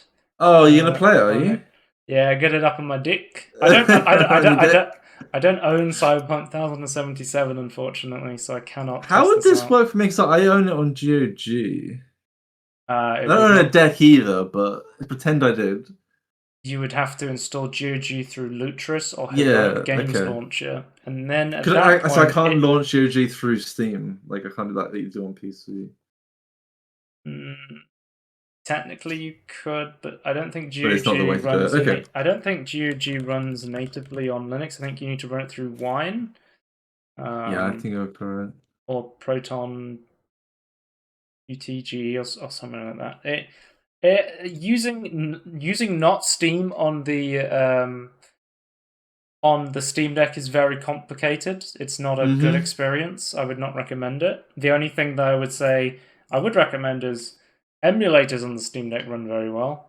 So I will say, like, I'm just doing a quick search now. It's actually really nice to see like a huge community on like even just searching for Linux stuff for this. It's like it's kind of like Steam Deck connected stuff, and it's like it's actually. I think it's doing more than I wanted it to do, like in terms of like getting a community to like figure this stuff out. I think this is very good. Again, I love stuff about the Steam Deck because of that very reason. The Outer Worlds Spacer's Choice Edition. I think this was like leaked, but it's now coming out March 7th, which is like 5 days from now. It's essentially this is the next gen version of the Outer Worlds, but it's also coming to PC as well because it is going to feature better performance, better loading times, and texture improvements. So the game will generally look better. And did you get it for free? No, it is a £5 upgrade. I'm okay with that. Okay. Yeah. What I will say about the Outer Worlds, though, I've talked about this before. I'm a huge Obsidian fan based on their work on Fallout New Vegas, and I was kind of disappointed by the Outer Worlds. I like the interesting capitalist shit they do. I think our Tangerine was like very in depth in that what we both. Yeah, if you're interested in know more, look at our Tangerine. But I feel like the Outer Worlds is not doesn't feel like a great RPG game, whereas Fallout New Vegas did.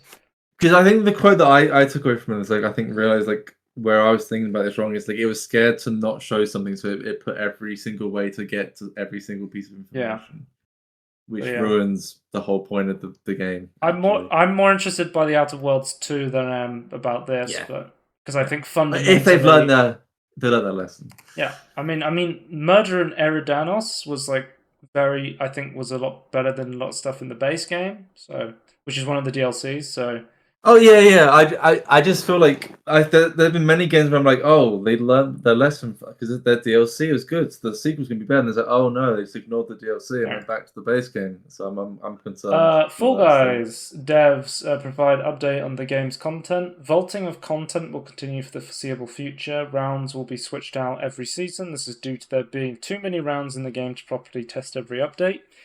The level editor known as Fall Guys Creative is confirmed for next season. The release date of this is yet to be known. So they are actually going to allow a custom level editor in Fall Guys, which I think is awesome.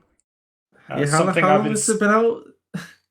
Came out in what, 2020? I think Fall Guys. I thought it came out end of summer 2020. Fall Guys is going massively from our launch in August 2020. So yeah. Oh, I was correct. No. Well, Solos shows will be reduced from 60 players to 40 players to improve matchmaking times. Future seasons from this point on will be a bit longer. So based on all these changes, to what it seems to me, it looks like they're winding down development on Fall Guys. Yeah. Because they essentially what they've said is, we're going to test less maps. Yep. We're going to get you to make your own maps. Less people per map. There's less people on the solo show, and seasons will be longer between development. So, yeah. Hopefully that means they're like switching resources to like make other stuff, maybe. Because I don't know that they got bought out by Epic Games. Yeah. So they have that. They are backed by Epic, and they're now free to play on the Epic Games launcher. But we just saw. I think the developers might get bored of like developing for it. We literally just saw Rumbleverse, which was bought by Epic. It just sunsetted after 6 months, despite being popular. Oh god, yeah. So we'll have to see. Doesn't mean anything. I mean, like, Rocket League is still insanely popular, is by Epic. Fall Guys is still pretty popular. It's still popping in it time from time. So hopefully, I would love to see a custom level editor, but hopefully, it doesn't just, suddenly say we're shutting down the servers one day. That would be awful. I feel like it should be preserved in some way. I think it is really something to remember. Yoshi P is given an update on Final Fantasy 16 PC version. He says PS5 exclusivity window is 6 months, but the PC version will take a long time to optimize and develop. So don't expect the PC version to come out 6 months after it comes out on PS5. So it's not. I was gonna say, it sounds like they're actually going to give it a proper time to actually make it work properly. Essentially, it's saying nice. It will come out on PS5 first, and then at some point afterwards, it will come out on PC. But we know there will be a PC version of Final Fantasy 16, which is cool to see.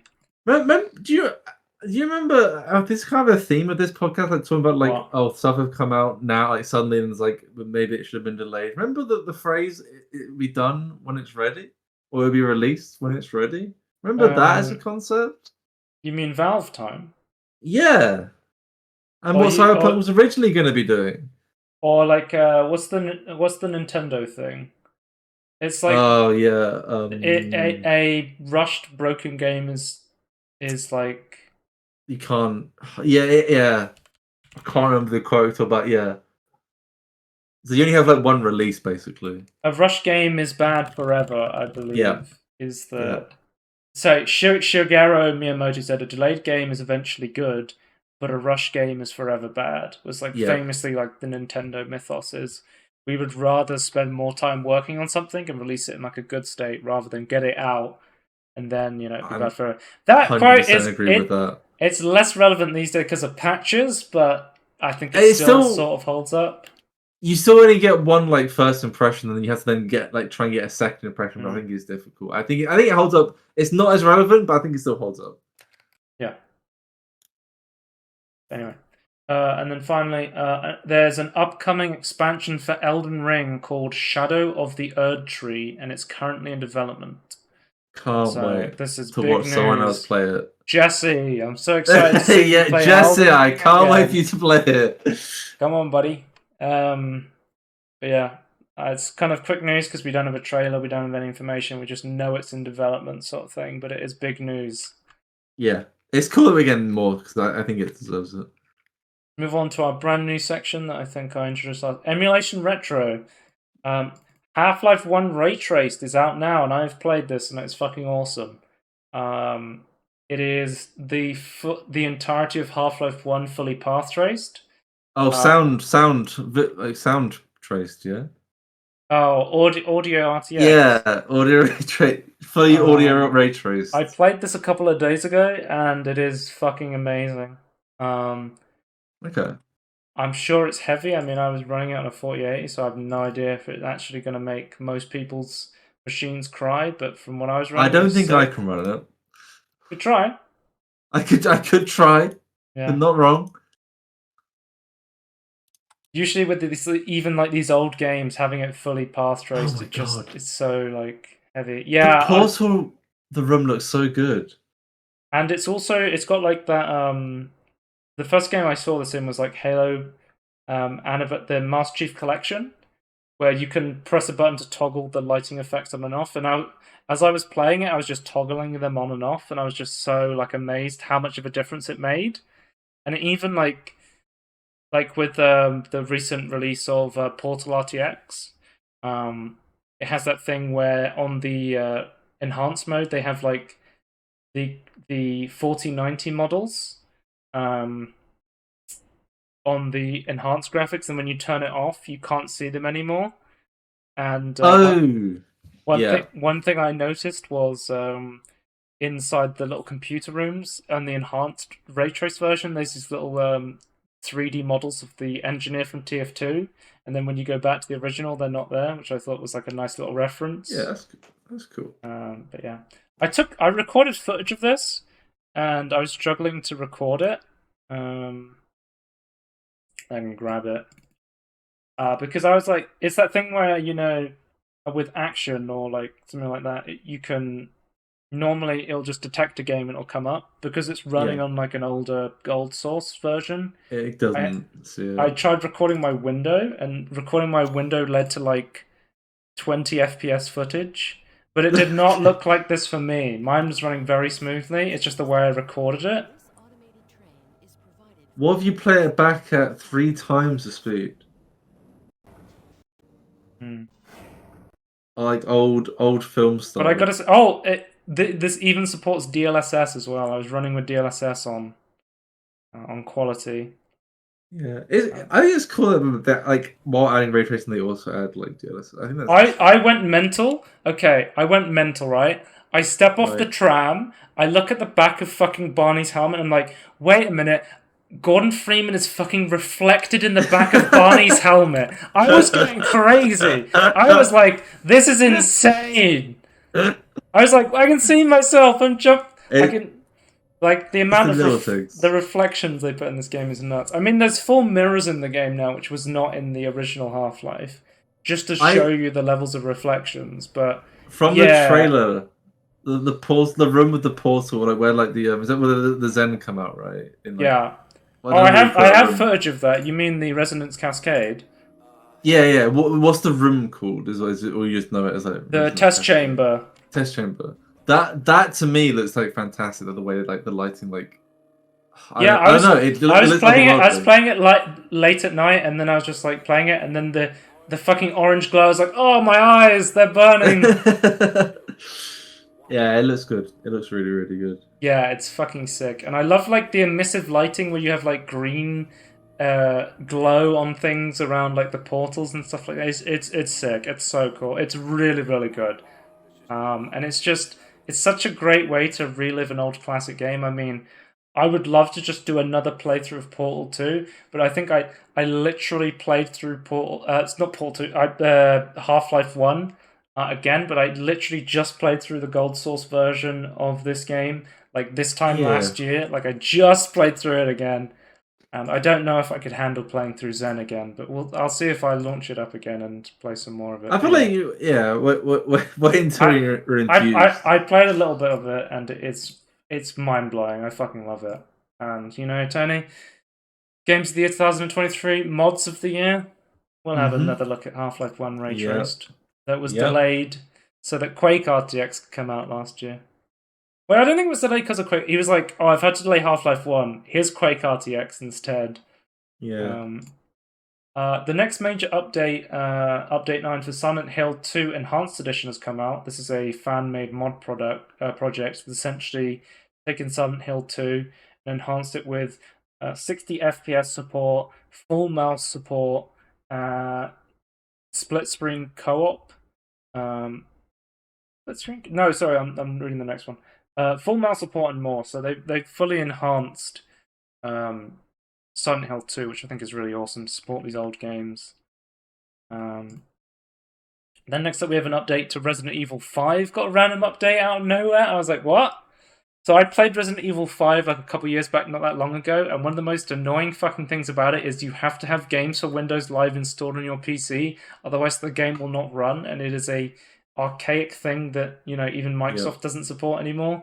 Oh yeah, they officially stopped doing it, yeah. But randomly, on this, like, didn't they remove the service that you can't get new keys like 5 years ago? Yes. Which is why they had to like take down GTA 4 for a while. Yeah. Because it uses game for Windows Live. Like there literally is no longer service for it, so. But randomly a couple of days ago, they just removed games for Windows Live support of Resident Evil 5. They added support for local screen co-op, and they added some minor bug fixes to it, just out of nowhere, with no announcement. I was like, oh, okay. So they just randomly updated Resident Evil 5. We'll talk about it later in the state of the play, but we know that Resident Evil 4 is coming out not too soon, like fully remastered, and there will be a VR version of Resident Evil 4 as well. My question is, Resident Evil 5 remastered, is that the next one? Yep. Is that why they're doing this update? I mean, I would love to play a remastered Resident Evil 5 in the if style they could of fix the new the story. Biohazard games. Honestly, Resident Evil 5 is a fun co-op experience right now, so I think leaving it as is, just with an updated, you know, the RE2 3 engine would be fucking awesome. Yeah, but I still feel like the story is a load of bollocks. And then Tony, after Resident Evil 5, Resident Evil 6 remaster, here we come. Finally. I don't even. I just refuse to accept. I feel that's even. I don't know. I feel that's unsalvageable. I feel like at that point, just continue your own Steam story. news, dates for the Steam sales and Fest for the rest of 2023 have been announced. So the big ones will be the Spring Sale, which is March 16th. Then there will be a Summer Sale on June 29th.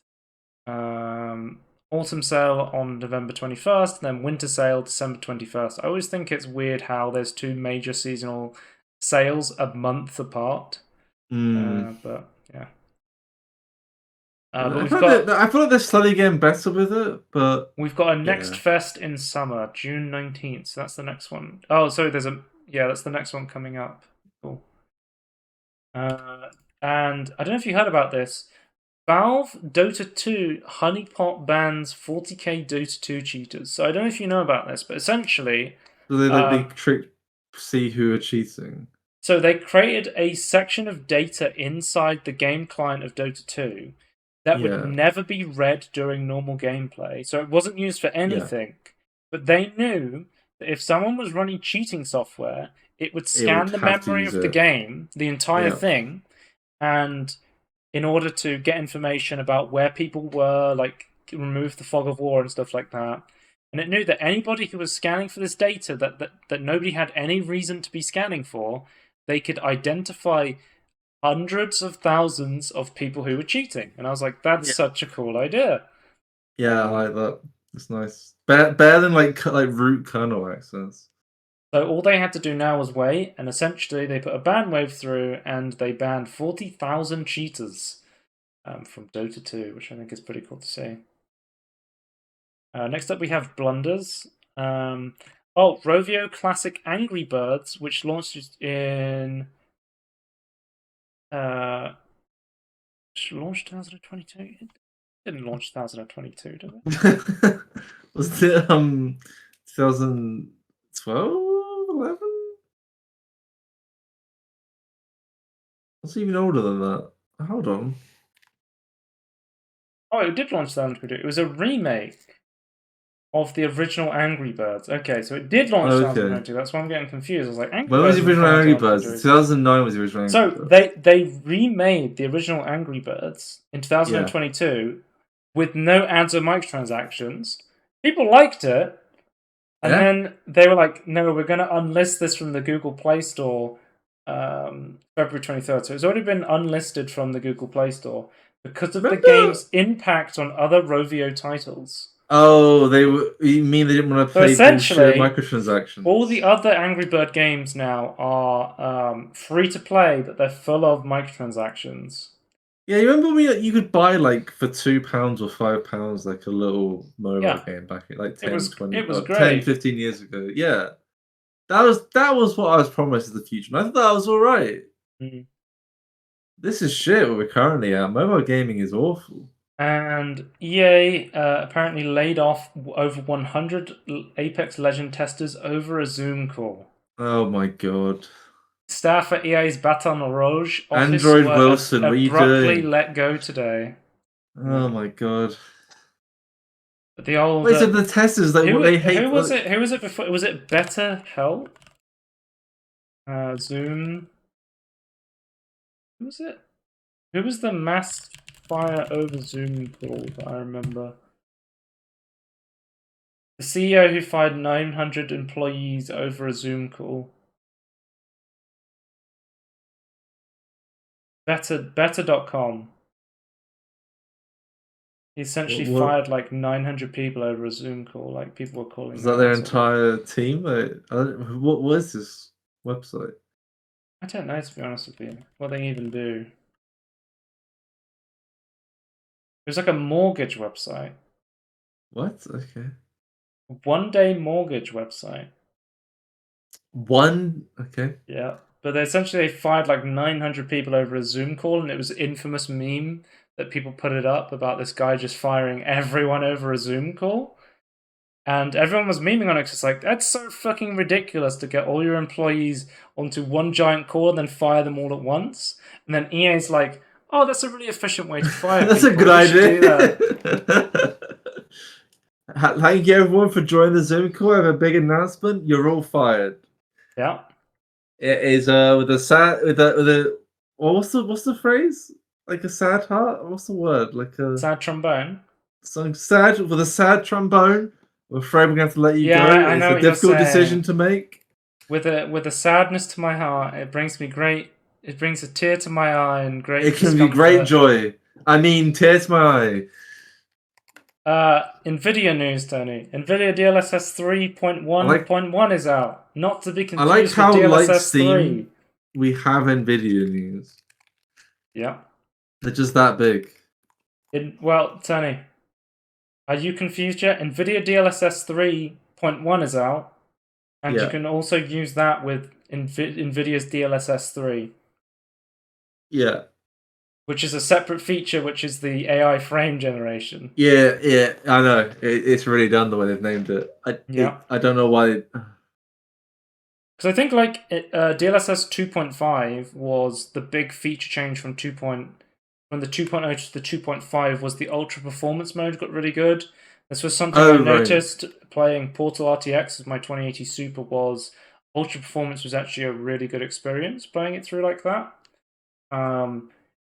Moving to the 3.0, I guess I don't know like what the big the 3.0 and beyond is like still like limited to 40 series, right?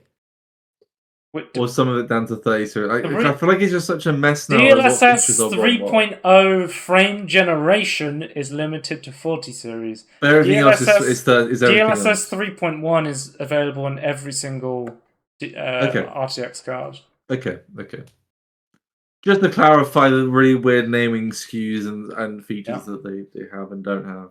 The new Nvidia driver with RTX video super resolution is now available, and I've actually been testing this. So if you don't know what this is, essentially you can use any Edge or Chrome browser, and any video content you put in there, it will use AI upscaling in real time to put it into higher quality. So say you're watching a video in 720p and you turn this on, it will use AI upscaling to try and turn it into like 1080p or like the resolution of your monitor sort of thing. Yeah. I was gonna say, like, I would assume that the biggest thing here, like that it would improve, is like obviously, like, like near the edge of the screens on YouTube is like very like pixelated. Like, does it help a lot with that, or it helps quite a lot with I did some testing because like Twitch streams on Twitch, they have like 1080p 60, but the bit rate is usually very low on Twitch streams. They don't have a high bit rate. They have like a small bit rate limit. Turning this on and watching Twitch streams, I noticed that text was a lot easier to read. I think the biggest thing for me was it made text a lot more blurry. I mean, generally, what I would say this does is it turns on a sharpening filter. If you're somebody who does not like the sharpening filter that you see from upscaling, you will not like this at all. Okay. I just thought it'd like get rid of the pixelated like checkerboarding effect you got right at the edge of like screens. It is advertised to work on like games a lot better. Like they were showing it off of like Apex Legend footage, and it probably does work a lot better with games or like games with text specifically. Because I was testing this out and everything. Like I upscaled episodes of DS9 on YouTube. From like, because famously DS9 is shot on tape and looks awful compared to like TNG, which was shot on film and looks amazing to this day. And the general rule of AI is garbage in, garbage out. I mean, turning a 720p image into a good-looking 1080p image is pretty easy. Turning like it goes all the way technically can go all the way down to 360p up to 1440p. Turning like 360 into like a higher resolution, it just don't think there was much difference, to be honest with you. I mean, I tried I've been watching Everybody Loves Raymond on Amazon Video, and I tried it on that, and I'd say I noticed it as well with when I was watching TNG footage. The sharpening filter, one thing it does with human faces with the AI upscaling, if somebody has like any wrinkles on their face, it like super enhances them in a way where it almost looks like they're painted on, is the best way I can describe it. Right. It's a hard thing to like describe or show. It sounds awful though.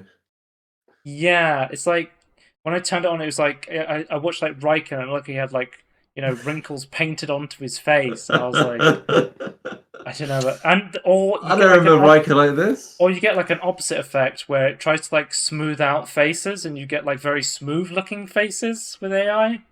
Can you imagine what it would do to Odo's face? Oh, he would have a very smooth face.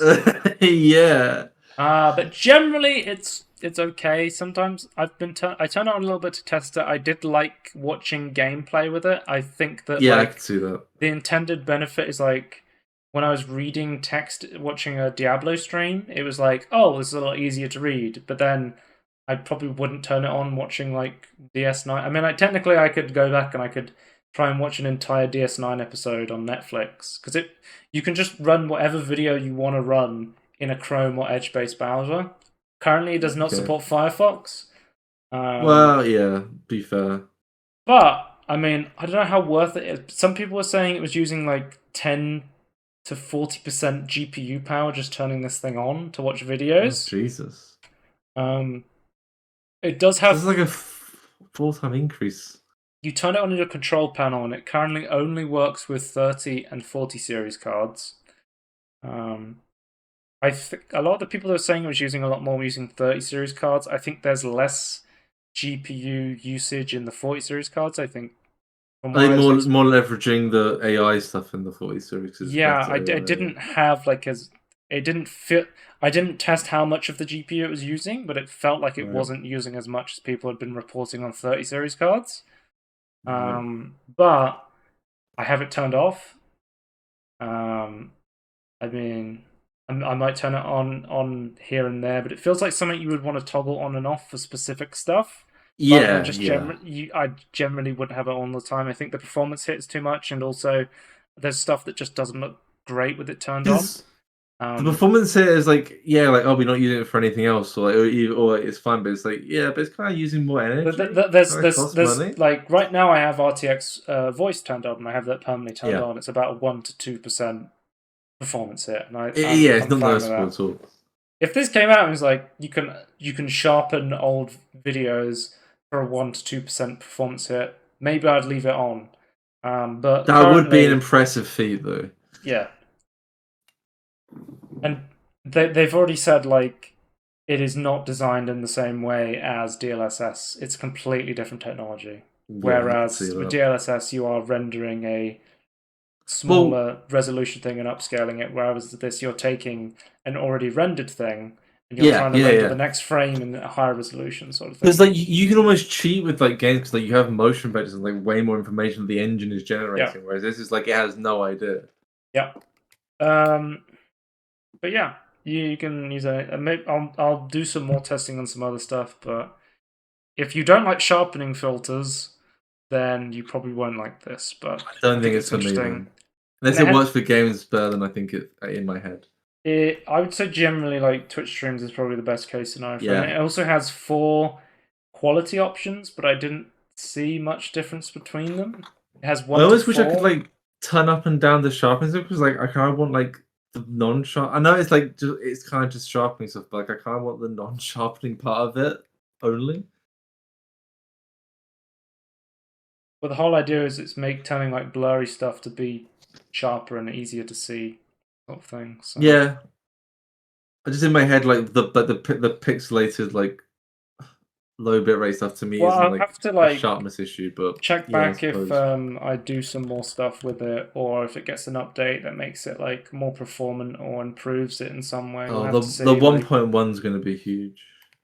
Yeah, I mean, you know, DLSS 1 came out and it was just awful for the most part, but DLSS 2 was a game changer, so I guess we'll have to wait and see with whether this will be just like a small sideline feature. Because I feel like RTX Broadcast or RTX Voice has...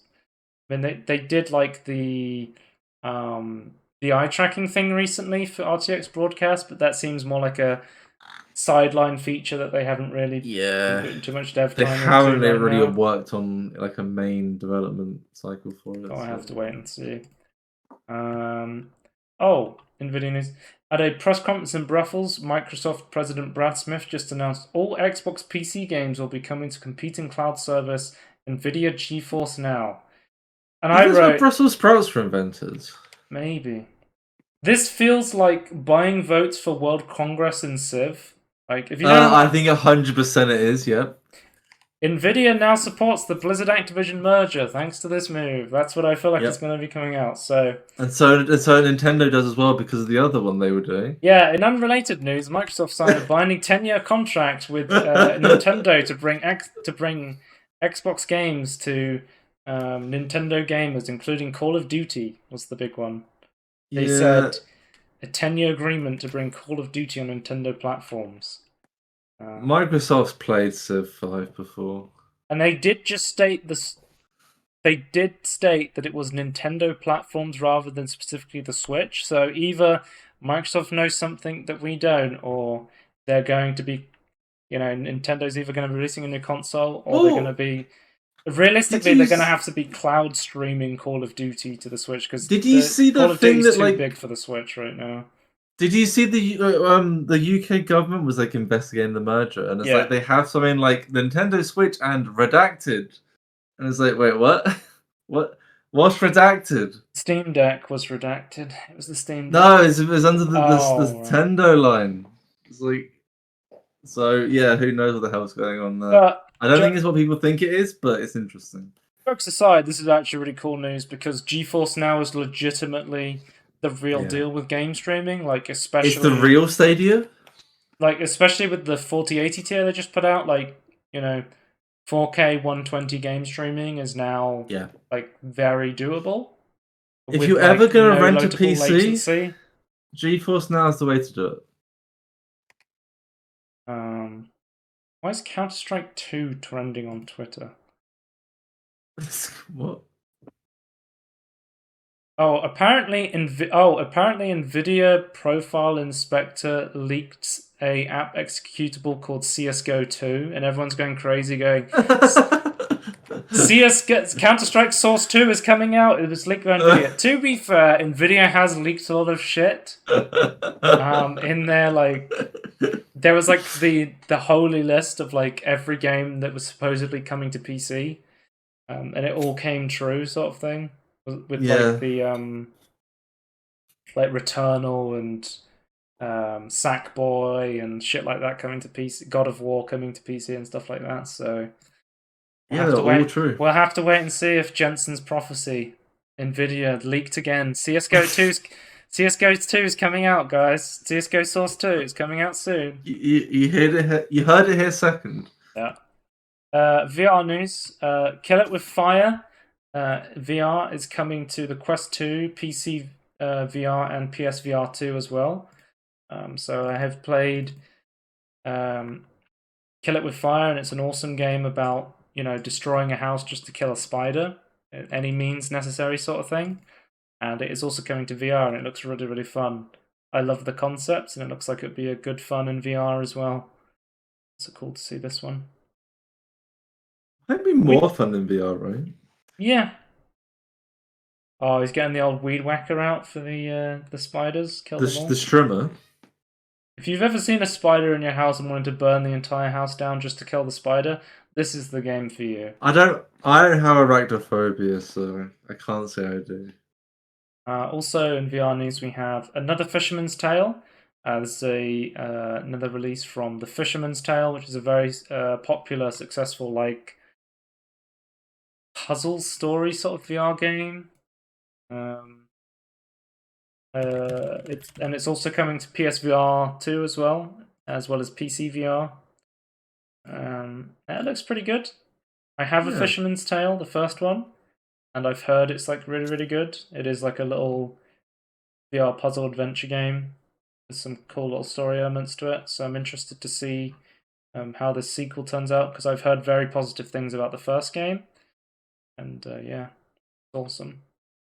And then we had our final news on our too long podcast is the PlayStation State of Play was announced. So we had Suicide Squad, where we got to see the Battle Pass, the big damage numbers into bullet sponges, the live service game that it actually was.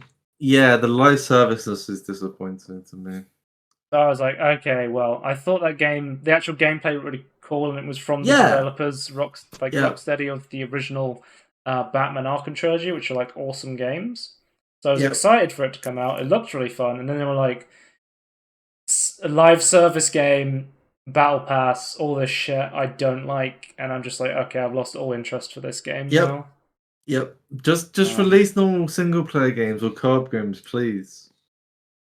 That was just kind of disappointing, but yeah, just given the fact we've seen so many live service games fail, like Babylon's Fall and Marvel Avengers, like shutting down. I know it was a meme, but I actually forgot about Babylon's Fall. Yeah, it's a huge game. What do you mean you forgot about it? Everyone was the 2 people playing it. The 2 people. Didn't like 10 people play it at one point? Yeah, it had like less than 10 people playing it on Steam. It was crazy. And then one of the big announcements, we got more gameplay for Resident Evil 4 with the official announcements of Mercenaries mode coming to Resident Evil 4 remaster, remake, whatever you want to call it. And also it does look good. The announcement that there will be a full VR version of Resident Evil 4's remaster as well. I'm guessing like the recently released Resident Evil 8 version rather than the weird Resident Evil 7 one for the PSVR 1, where you like put on the headset but you still use the controller to move around and there was no hand tracking, whereas the Resident Evil 8 one is more like the Alex style, where it's full like hand tracked, like floating hand sort of thing. But it's also strange because we already have a VR version of Resident Evil 4 that came out in the past year, which was a Quest exclusive. So Quest exclusive, is it? Okay. My question is there going to be 2 Resident Evil 4 VR games that I can't play on my PC? Yes. I believe that's probably going to be the case, which fucking sucks. Yeah, awful. Stop having exclusives. It ruins everyone. I didn't ruin the bottom line. I'll have to wait until the Resident Evil VR mod comes out for the new Resident Evil 4 remaster and just play it that way. Yeah. Also, sucks. They have to do that though. Humanity was a game that got announced at the State of Play, which is just a weird-looking fucking game. Oh yeah, this fucking thing. Is it from the creators of Everything or something? It looks like it's from the creators of that game. You play as a dog moving humans around. Yeah. And you can play it on the PS. There's a VR version and a non-VR version as well. Why would you want to have this in VR? What's the advantage in VR? I don't know, but you remember when before the PSVR 2 came out, Sony was saying like, we want one of our games from now to have like a VR version and a non-VR version sort of thing. Oh, okay. I don't know. I mean, I guess you know what? To be fair, I personally can't see a reason for it, but I also can't personally see a reason of like watching, like a YouTube video in VR where loads of people do that. So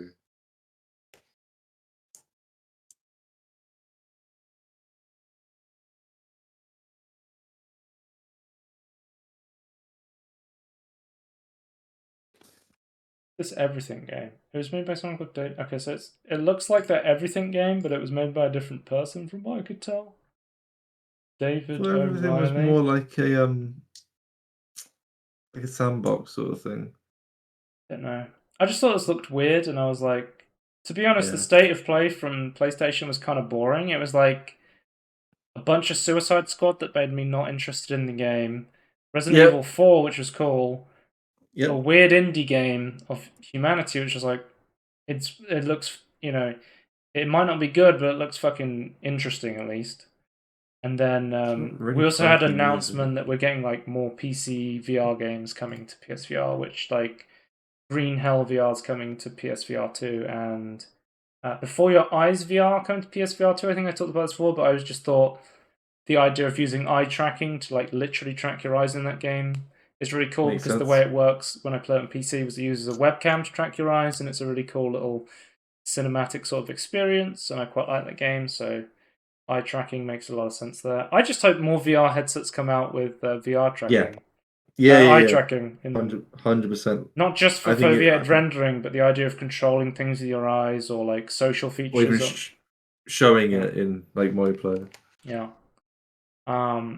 Because I know there was like a leaked document recently where the Quest have basically been saying they want Quest 3 to have like groundbreaking features to get people back into VR, but they're also saying they want to make like super cheap, affordable VR headsets as well, which I think is a different project where they originally had the Quest Go and then discontinued that because it was essentially their like entry level VR headset was like £200 or something like that, 150 or something like that, where it had like no positional tracking at all, and you had like little IR sensor controllers.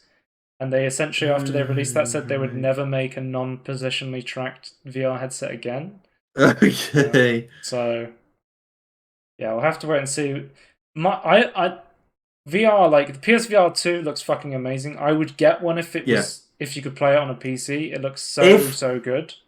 Sony, I know you're trying to sell PS5s, but I generally think you will sell far more. And like I generally think if they made it PC compatible, it would be huge. I think you're missing the bigger picture, though. It's not just about selling PS5s. It's about every single PSVR, every single game you have to buy on Sony's PlayStation Store. Yep. It's an ecosystem that like it makes sense as like a walled garden approach. I mean, it's USB-C, and from what I've heard, essentially the guy who made the PSVR 1 mod that got it running, the original PSVR mod, PSVR headset running on the PC, he basically said, oh, it's going to be really hard to get the PSVR 2 to run. I mean, it took like years to even get the PSVR 1 headset to run properly, and that's still in active development. But one thing I did hear that I don't think I mentioned, apparently,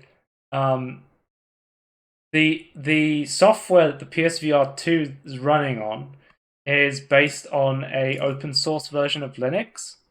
Oh. So somebody wrote in to Sony and said, "Can I look at the source code for this?" And they had to comply to it because they were using an open source version of Linux to run the PSVR 2 software with the headset.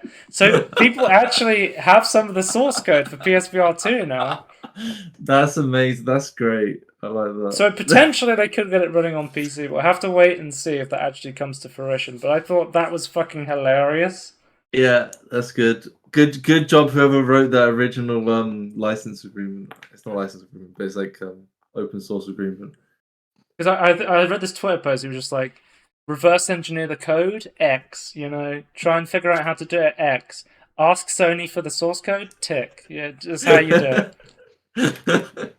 Yeah, that's good. I like that. Thank you, Linux. Very good. Yeah. Yeah, because like Linus or Linus Torvalds, what's his name? I can't remember, but like the Linus guy of Linux is like, yeah, like wrote into things like if you do anything with Linux, like you have to make like a certain amount of it, like a certain core part of it, like has to remain open source. Sony are using a Linux-based OS for PSVR 2 under the GPL. They have to provide their source code upon request. The source code just so happens to include Sony's own modifications to lock down the PSVR 2's OS. So we'll have to wait and see. Yeah. Anyway. Goddamn Linux. Those Linux gamers did it again. They're doing it again.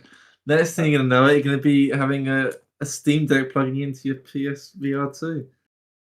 Let's read the Pitmology tweet and then the podcast. Imagine if Naughty Dog remade The Last of Us 1 again, but based it on the TV show.